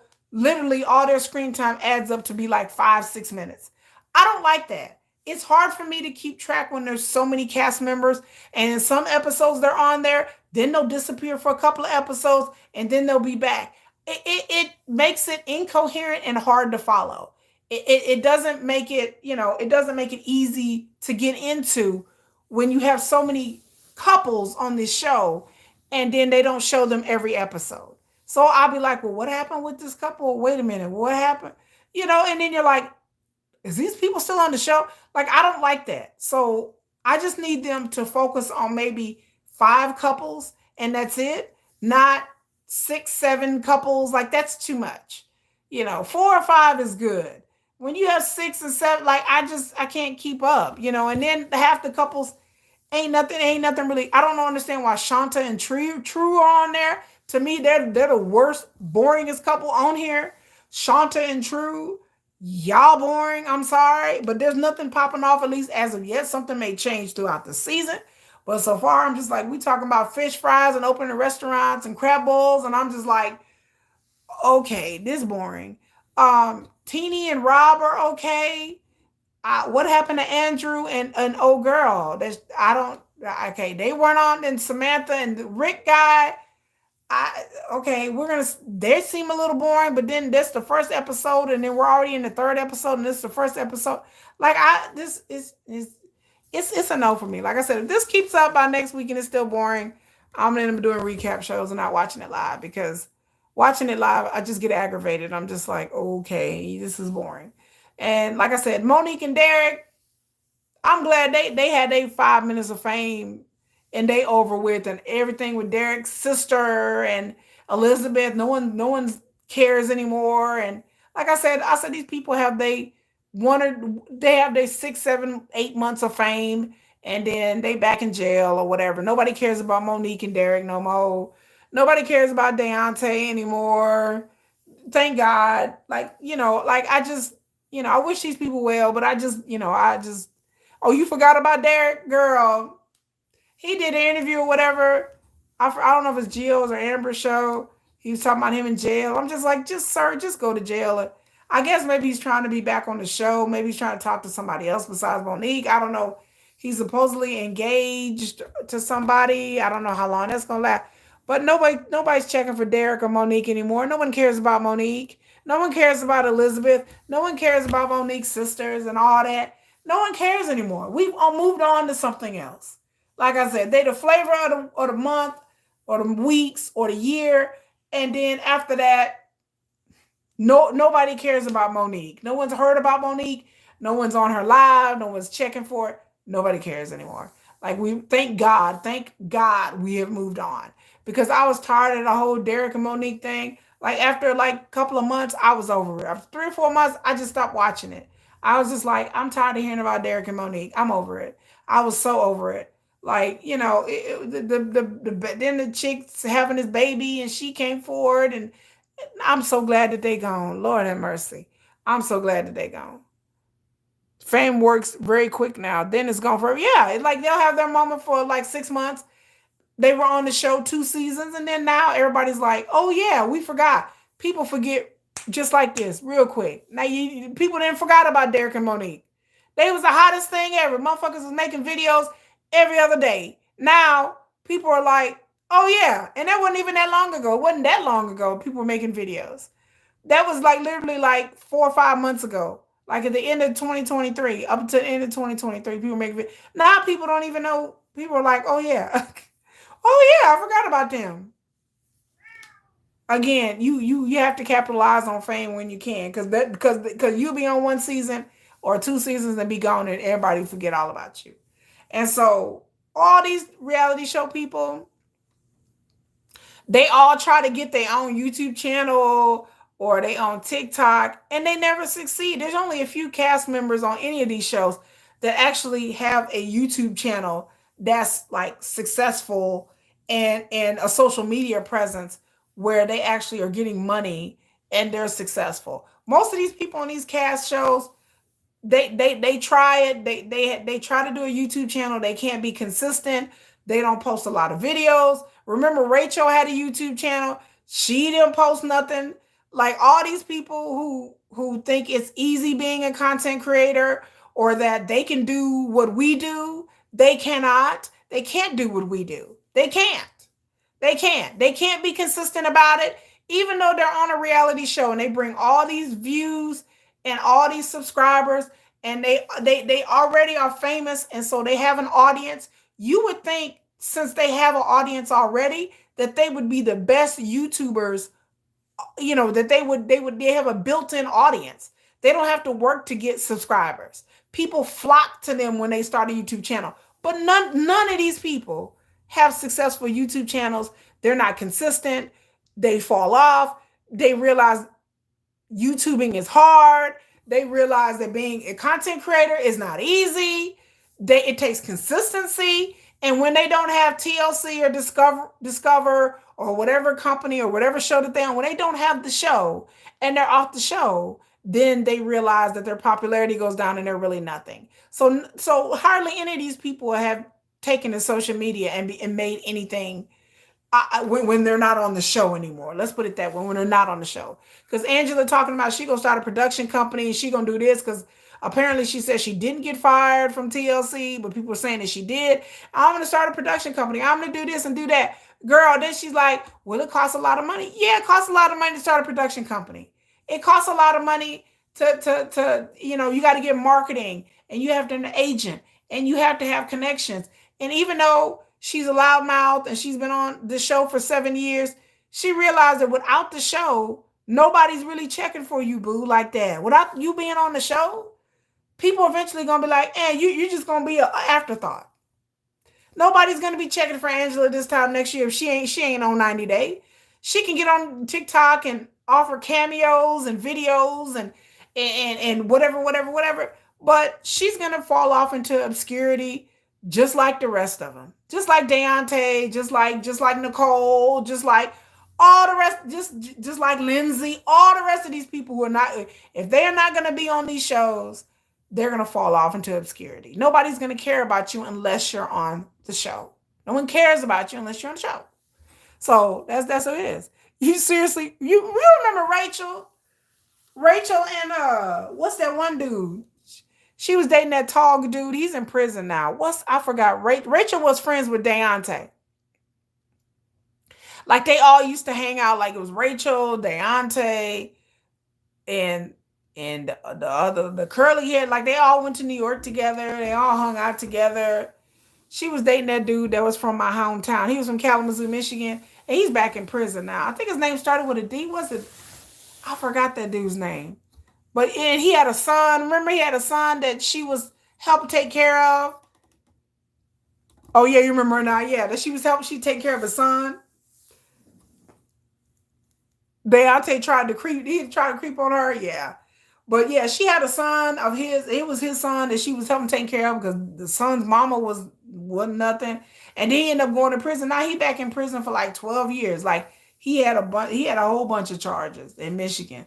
And they broke up, like even before the show ended, they broke up. Because he was like seeing another girl. He was talking to other women. And, I was like, wow. Yeah, Doug, that's his name. Yep, Doug and Rachel. She used to have a YouTube channel.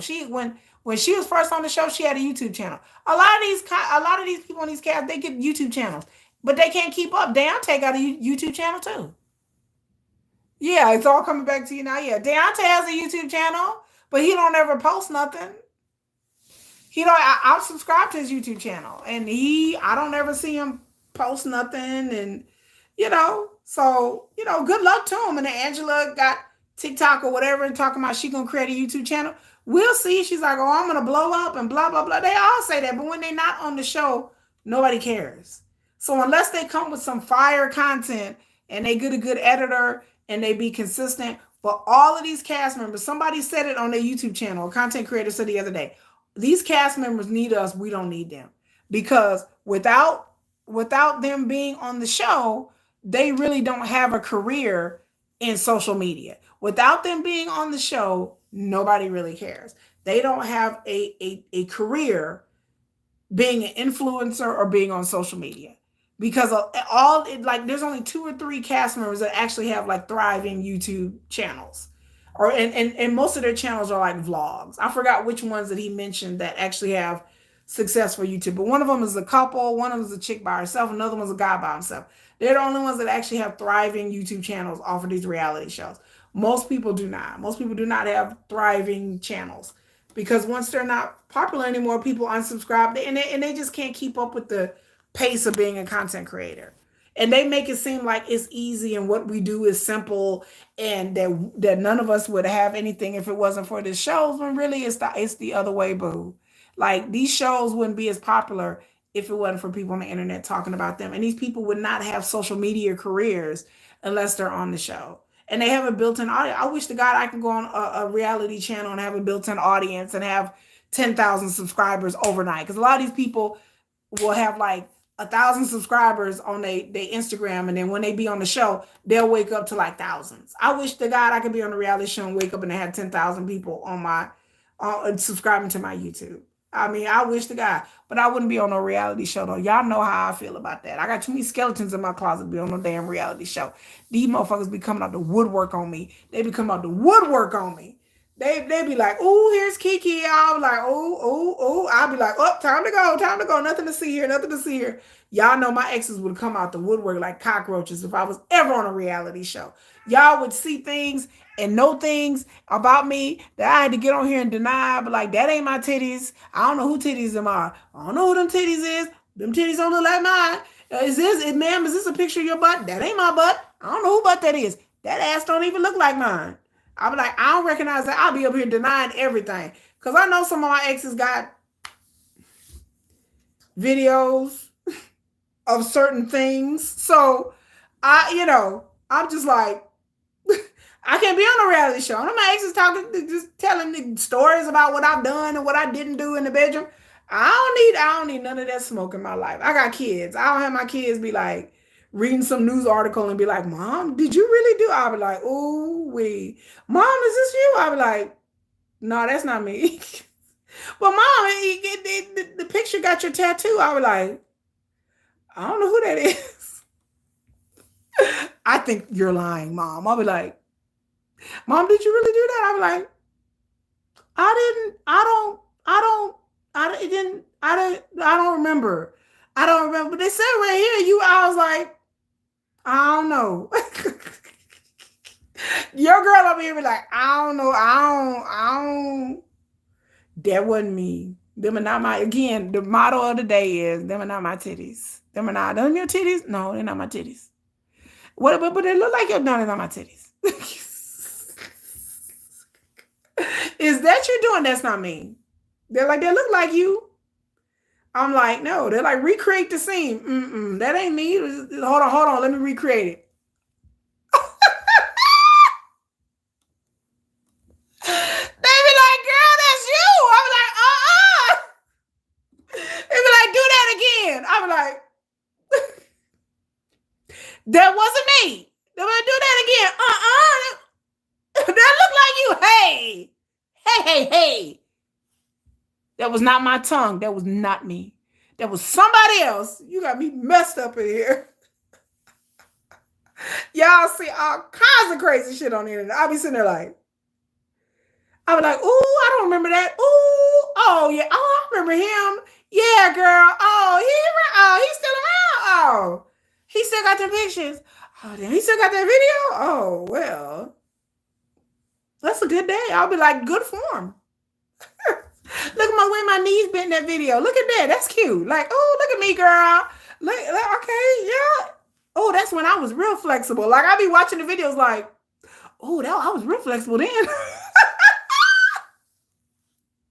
Y'all, it be a scandal, child. Y'all would be like, y'all see a whole new side of me. And I mean a whole new side. Like I said, In my 20s, I was out here living my best life. I was doing all kinds of stuff. So I was like, I know somebody got some memories of me. Memory. Like you can't, I'll be like abort. I'll be like, I don't know who these is. I don't know who this kid. I don't know. I'll be denying it. I'll be like, I don't know who that is, y'all. I had to. That's what I said. I can't be in a reality show. I got too many skeletons in my closet. And nothing that I'm embarrassed of. It's just, again, if I didn't have children, I'd probably be on a reality show. Like, I wouldn't care. Because I don't care. As long as I wouldn't lose my job, I would be happy. Now, I don't know if I would lose my job. I don't know about that. I might. But then if I had enough followers, I would just take it to social media and just make money that way.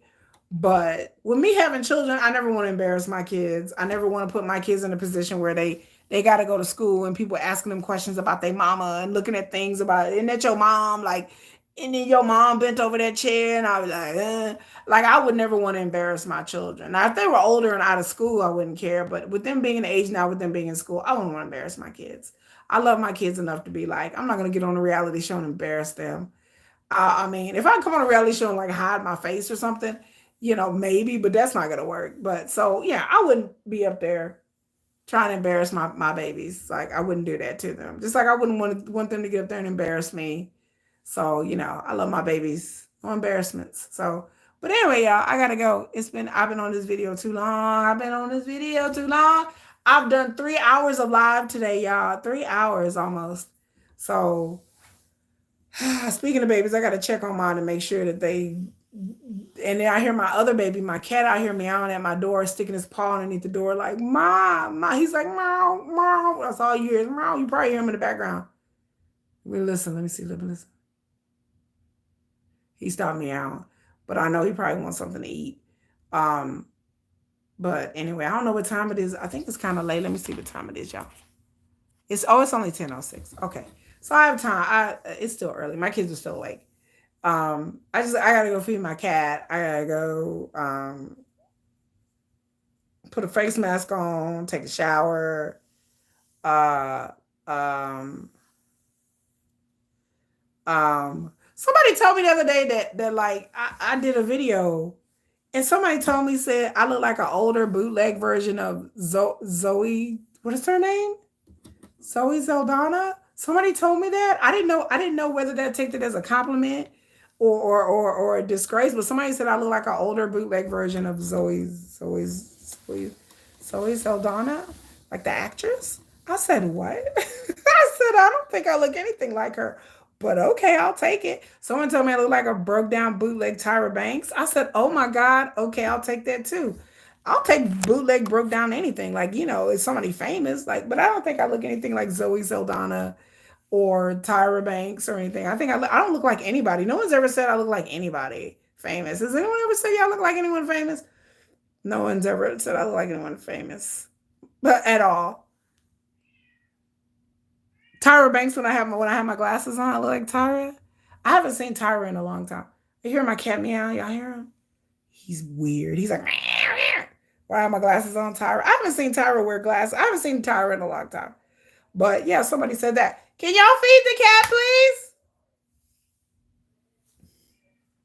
Poor kitty, you hear meow. He's hungry and he hasn't ate since 5 o'clock. So my cat be like, look, I ain't eating 5 hours every day. He need to be fed every couple hours. But yeah, somebody told me that and I was just like, I don't know what they see, but okay, I'll go with it. My son looks like a brown Timothy Chalamet. He does. He has like the hair. And he's letting his hair grow out now. So he wants his hair like he wants that Timothy Chalamet hair. He has that real nice curly hair. And so he looks like a mixed version of Timothy Chalamet, like the facial structure and the nose. I don't know. And when I'm all up in the camera, I don't know. I can't see. Y'all see my ring light in my eyes. I gotta go, y'all, because I start getting real goofy. Oh, that girl from Scary Movie, can't remember her name. Oh yeah, what's her name? Regina Hall. I've heard that too. I've heard several people say I remind them of Regina Hall. I said, what? I said that's a compliment because I think she's gorgeous. Like I love Regina Hall. And then I'm funny. So a lot of people are like, you remind me of Regina Hall. And then my voice, people say I sound like Regina Hall. And so I've heard that. I've heard people say that I sound, especially when I have my hair not this color. But when I have my hair like more curly and more wavy, people, I definitely give people Regina Hall vibes.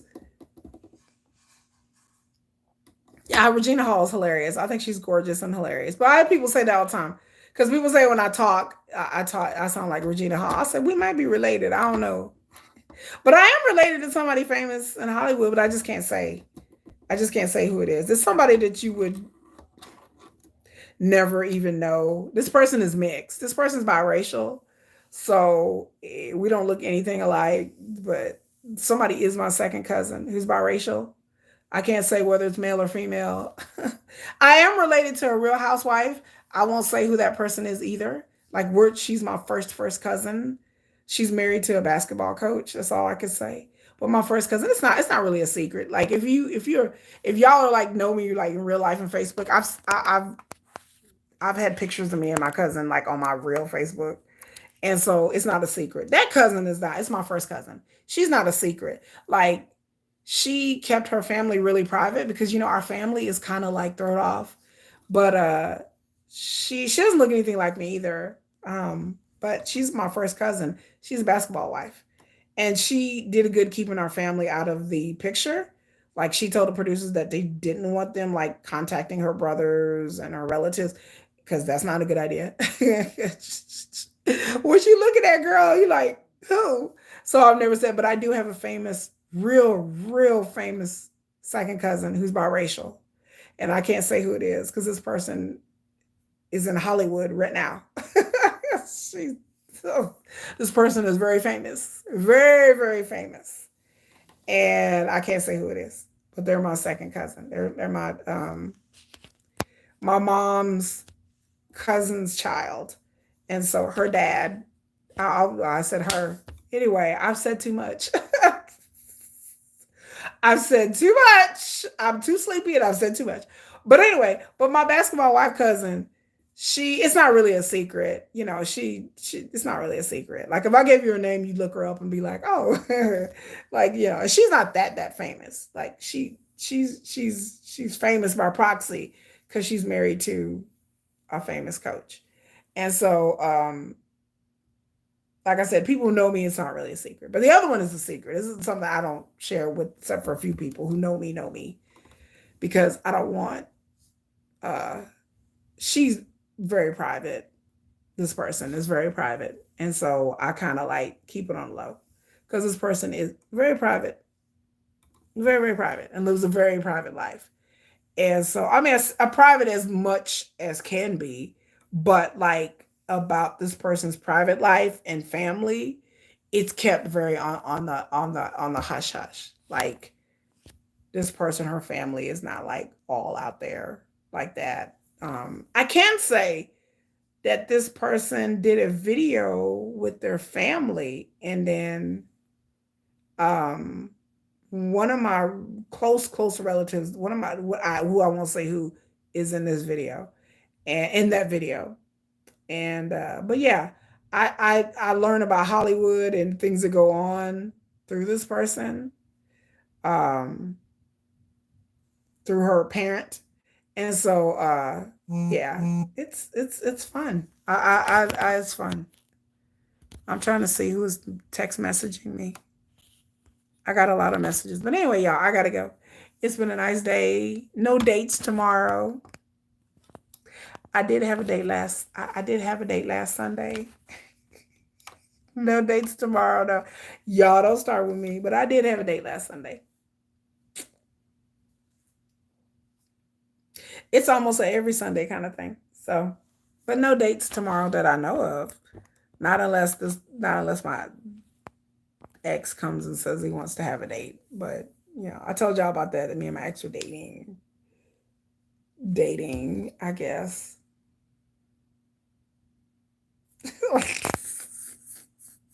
You need all the details of me and my ex were dating.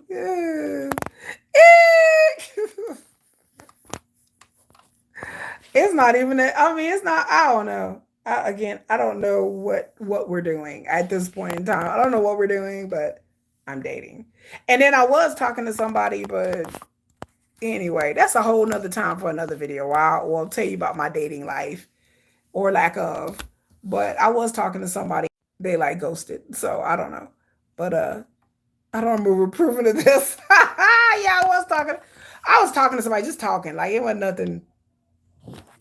And apparently, come the weekend, they disappeared. Like, which happens a lot on a dating app. You'll be talking to somebody during the week, and they'll be texting you every day, and y'all be like, "Yeah, we're cool." And then next thing you know, come Friday and Saturday, they like disappear. So that makes me think that this person's married, got a wife, got a girlfriend. Because again, people, I have kids, and this person has kids. You don't just disappear. I don't just disappear on the weekends. Like that's the craziest thing to me. The people are like, "Well, people have kids. What do you having kids have to do with you disappearing on the weekends?" You shouldn't. You shouldn't be disappearing on the weekend. I mean, I have kids too and busy. I was out all day today. But you can still text me. I'll text you back. You still call me. I'll pick up the phone if I know you. Me having kids have nothing to do while you're talking to someone on a dating app and they just all suddenly they're texting you every day, all day, Monday through Friday, and then come Saturday, you text them and they don't respond, and then they don't respond, and then you're like, okay, did you die? Like what happened? Like, no, that means that person is either married, they're playing games or something. Because again, it takes about 2 seconds to send a text message, literally 2 seconds. So there's no excuse why anybody should disappear. Um, when we were, and then watch the dude like pop back up on Monday and text message me and be like, "Oh, hey, I was busy this weekend." I don't play games like this. Other people may play games like this, but I don't play games like that. I'm not a sucker. I'm not a simp. I'm not stupid. And I've been around the block long enough to know that people play games, and I don't have time to play games with people. And I think he's a scammer anyway. So I just have to come back and tell the story how I'm talking to somebody who I think is a Nigerian scammer. So I'll come back and do a video about that. But I think he's a scammer. And like I said, I haven't met him. I haven't video chatted him. I haven't talked to him over the phone. Nothing. Just straight messages through a dating app. And then like I said, messages every day, and then the way he talks is just kind of like the conversation is boring. But I don't know. He only texts me during business hours, right? Like he texts me at night. Like he was like I said, Monday through Thursday, and even Friday he texts me during the daytime. Monday through Thursday he texts me, all throughout the day, and then before bedtime, he'd be like, "Okay, I'm going to bed. Good night." Then he'll text me in the morning, "Good morning." Come Friday, he texted me at like 12, 1 o'clock. I texted him again like at 6 p.m. when I was off of work, no response. I texted him again at 11 o'clock, no response. I texted him this morning, no response. He didn't unmatch or anything. He still matched with me on Hinge, but he hasn't replied. So you mean to tell me that during the week you have enough time to text me and everything, and then all of a sudden come Friday after 12 o'clock, you turn into a gremlin, and then all of a sudden you can't text me or talk to me anymore? Make it make sense, because that makes absolutely positively no sense. It's nonsensical. That's somebody who's playing games. That's either a scammer. And like I said, I sat there and hit him up with a bunch of questions to try to see whether he was a scammer. I asked him a bunch of questions, and some of the stuff he was saying was okay, but then some of the stuff he was saying was like, I'm just like, okay. And he was kind of vague about like, I would tell, and then he was like, I got to go mow my lawn, and I was trying to check him to see did he know about the weather, because it rained here really bad. And then he did say about it raining. So I don't know. I don't know what his deal is. I don't know if he has a girlfriend or a wife and he's just on the dating app to try to cheat, or if he really is a scammer. I don't know. Time will tell. But I'll come back and report and let y'all know though. But I just find it incredulous and weird that he was texting me morning, afternoon, night, whatever, but he never mentioned anything about exchanging numbers. I find that weird because, again, me and my personality, I'm a slow burn and I'm very chill. And so I'm not an aggressive person dating. So when I'm talking to DM and somebody on a dating app, I'm not gonna come out and be like, "Hey, give me your phone number," blah blah blah. Like I'm not that kind of person. I'm a very low key introverted kind of person. So I kind of wait for the dude to really ask for my phone number, if he wants to take it offline. And after a week, I would think like, or after like 4 or 5 days, I would think that he would be like, hey, can I get your number? But, and he put it on his profile that he would rather talk over the phone or whatever, whatever. But he never once asked me for my number. So I don't know. He works as, yes, he works as an oil rig and an engineering. Now, GSP and everybody listening, he did ask me, have you eaten today?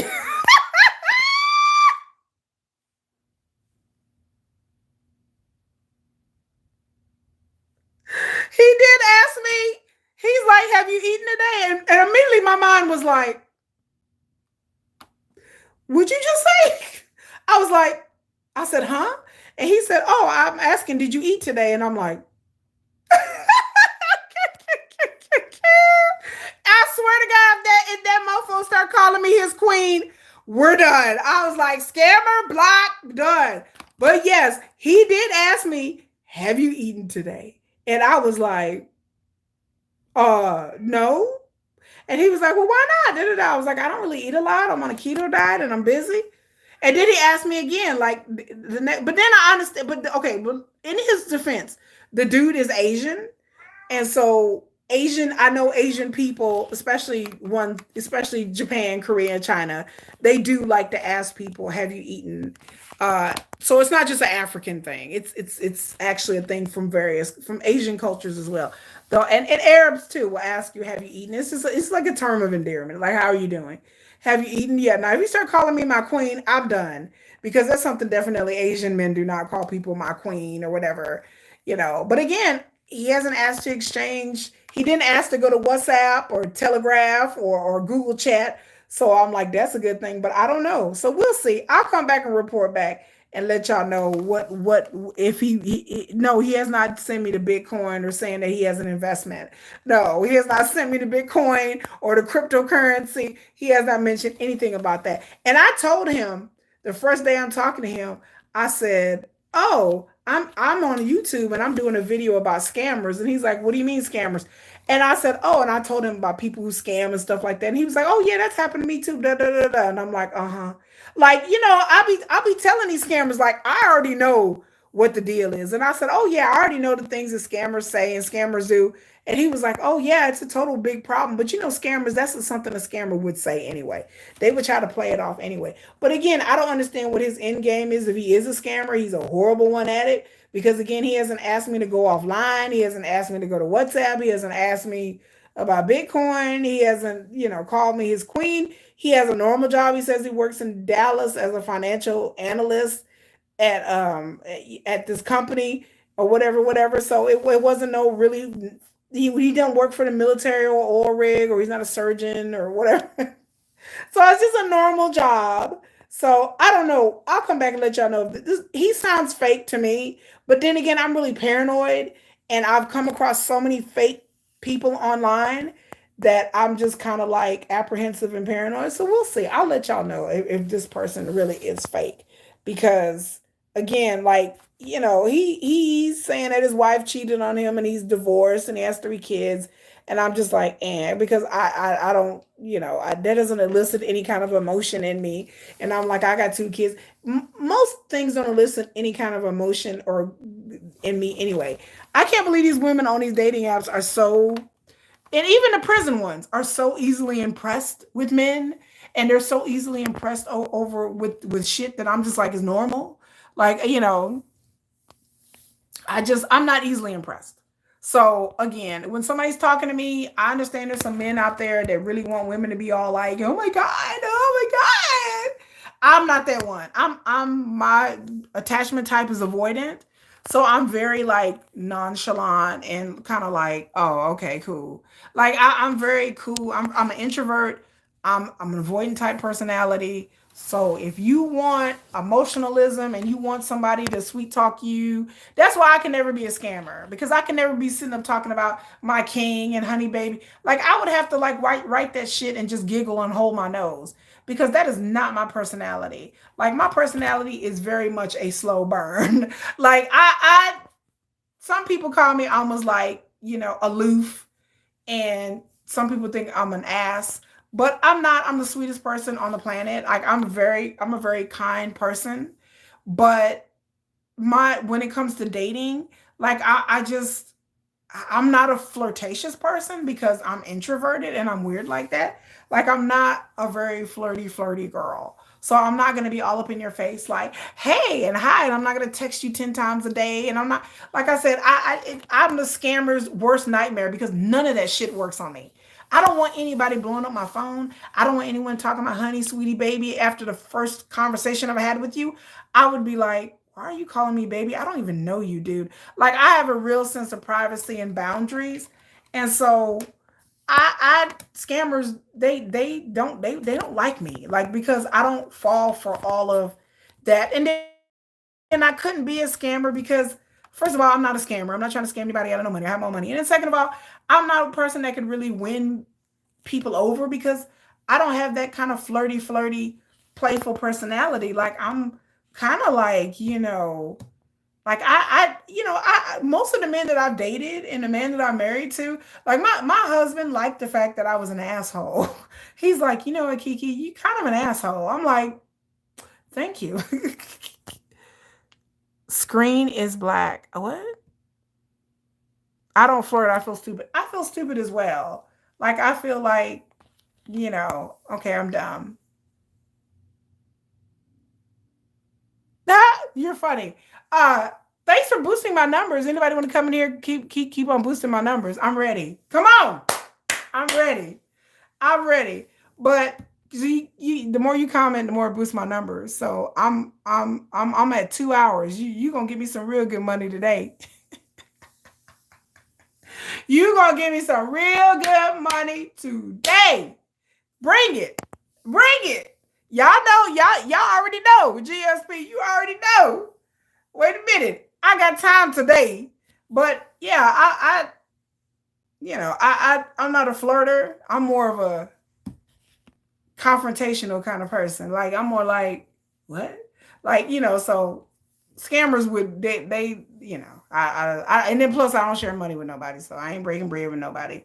I don't break bread with nobody. Nobody.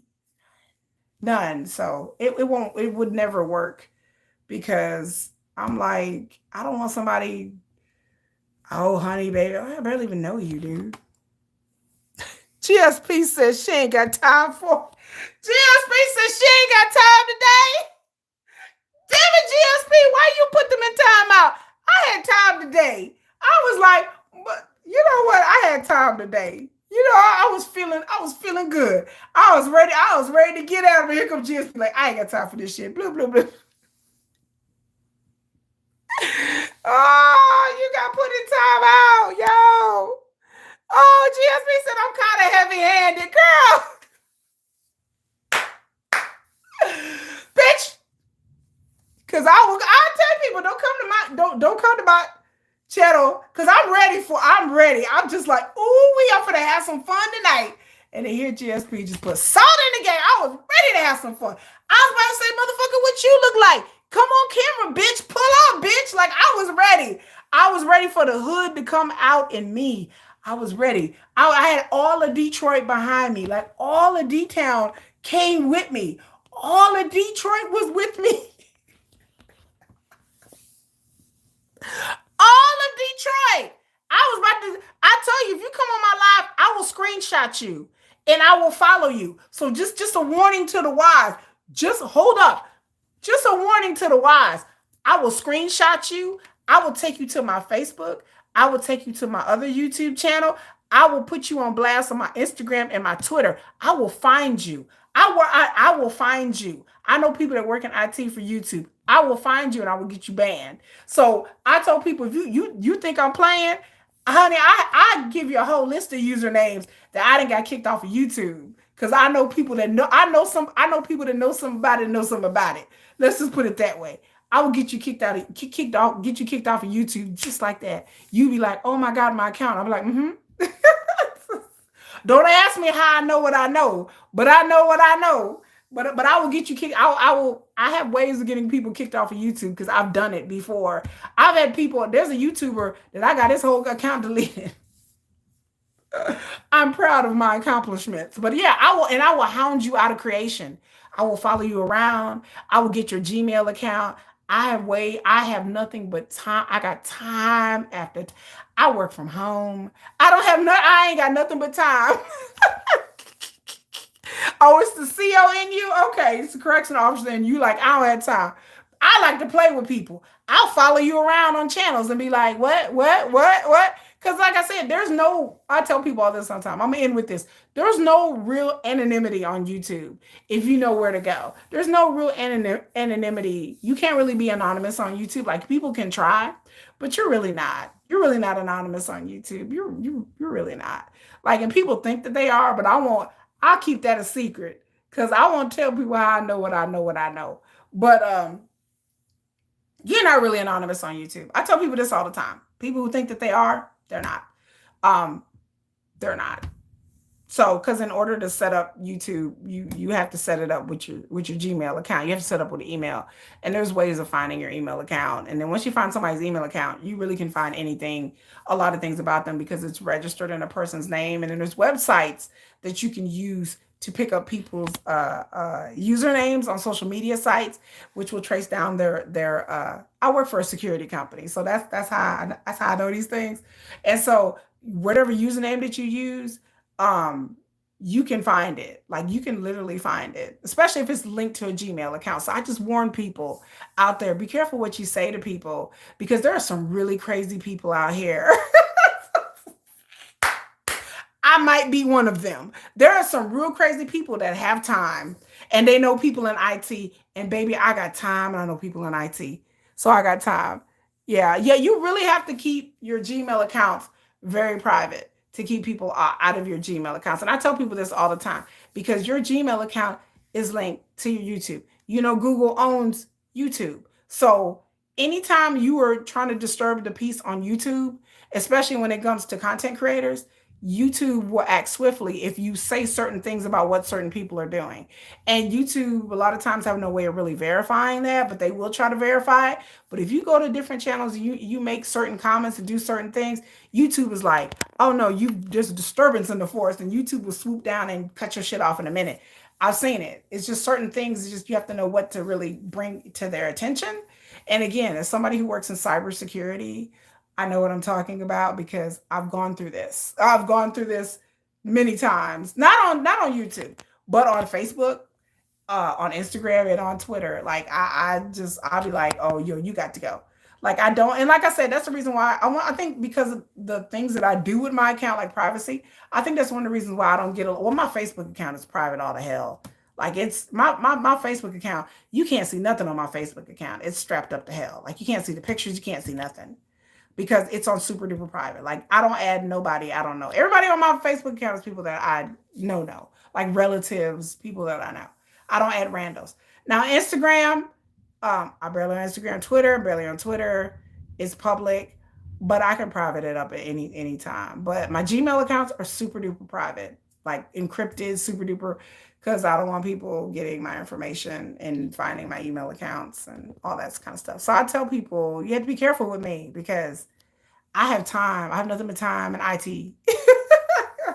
I work for a cybersecurity company. You can try me if you fucking feel like you want a froggy.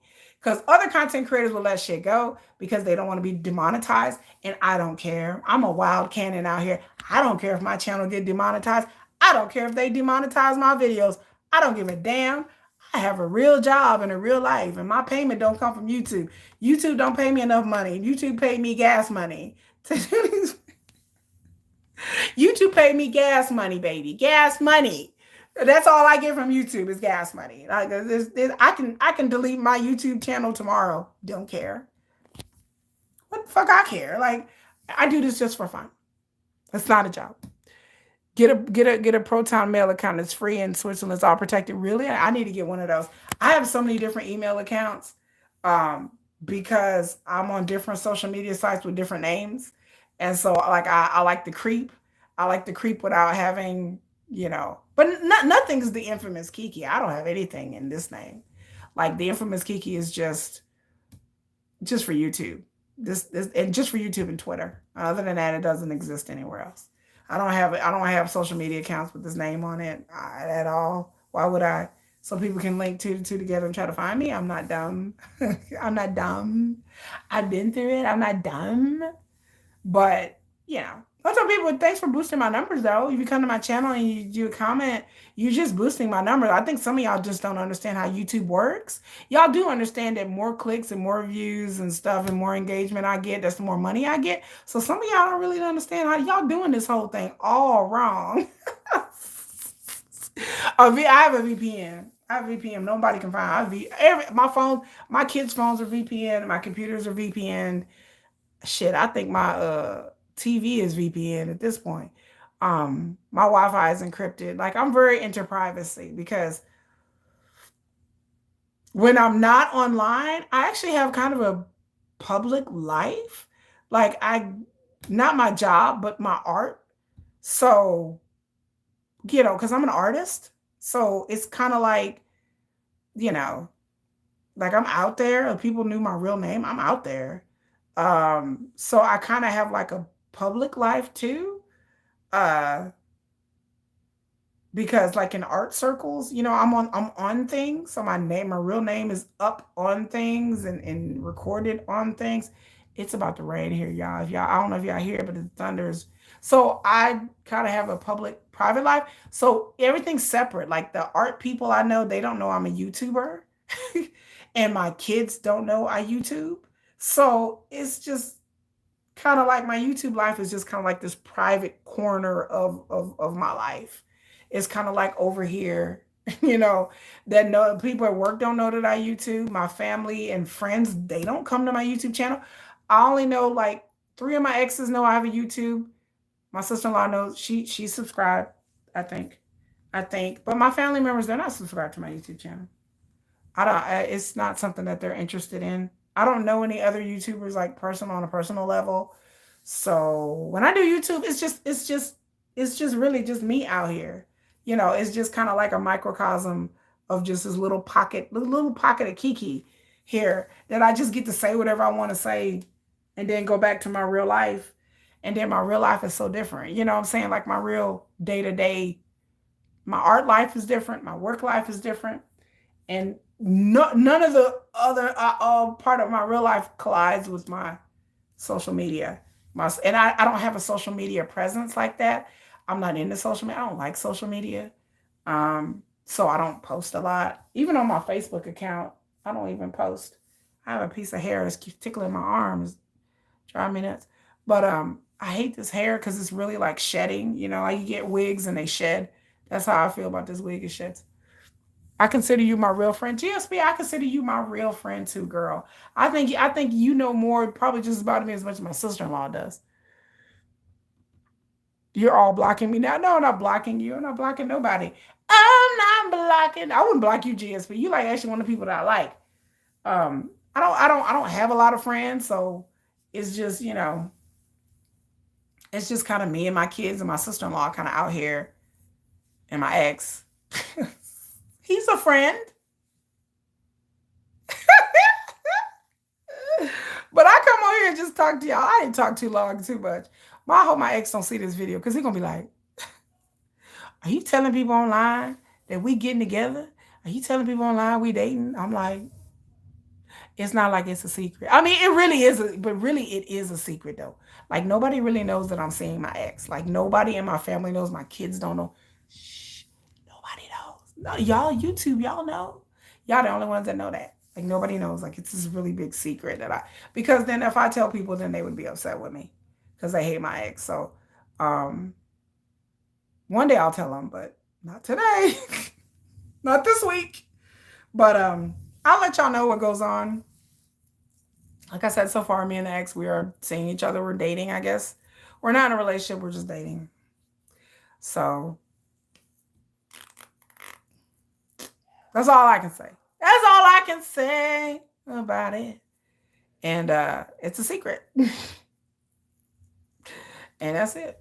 And what else? I don't know. I blabbed on enough, y'all. But anyway, GSP, I appreciate it. What's up? Tiffany, Dustin, all the other people that came on here and lurked. Y'all just drive my numbers up. That's why I do lives, because every time I do lives, I get like 200 views automatically on top of the other views that are going to come later. And so if you made it to the end of this damn video, my hat's off to you, because you have stroked my numbers. Good night, GSP. Good night, GSP. GSP with the cute little doggy on there. Look at the little dog. Is it a teddy bear or a dog? Is that a real dog? Is that a fake dog? Don't be like Nomadic Kitty. That's a fake kitty. I got a lot of weirdos. I do. I have a lot. I have, like I said, my channel, my subscribers are mostly men. They're 55% men. I didn't know that was even possible. I was like, who are all these men subscribed to me? Oh, you're Pomeranian. Oh, he's so cute. Oh, I'm gonna post a picture of Mickey doing his thing, like meowing. Hopefully my kids fed him. And it's finna storm here, so that means my Wi-Fi is gonna go out. I'm for real, my Wi-Fi is gonna go out. So that's the thing. My Wi-Fi is gonna go out, y'all. So I mean, it'll my electricity may go out. Like where I live in the country, like electricity will go out, or Wi-Fi will go out. Like we'll be sitting there all suddenly like no electricity. So that's just, and then we have, like, I have a generator. I have a generator, and I have a portable, like, industrial battery. So push come to shove, I can always like plug things up in emergency, because I have leopard geckos and stuff who need heat. Oh, speaking of them, oh yeah. Anyway, so let me let y'all go so I can get my kids together, because I got leopard geckos that my son needs to attend to, and a cat that needs to be fed. So anyway, y'all, I appreciate everybody coming here. But until next time, folks, y'all have a good day. Good night. Stay safe. Stay safe. Stay safe. Stay safe out here in these streets. Bye. Do do do do.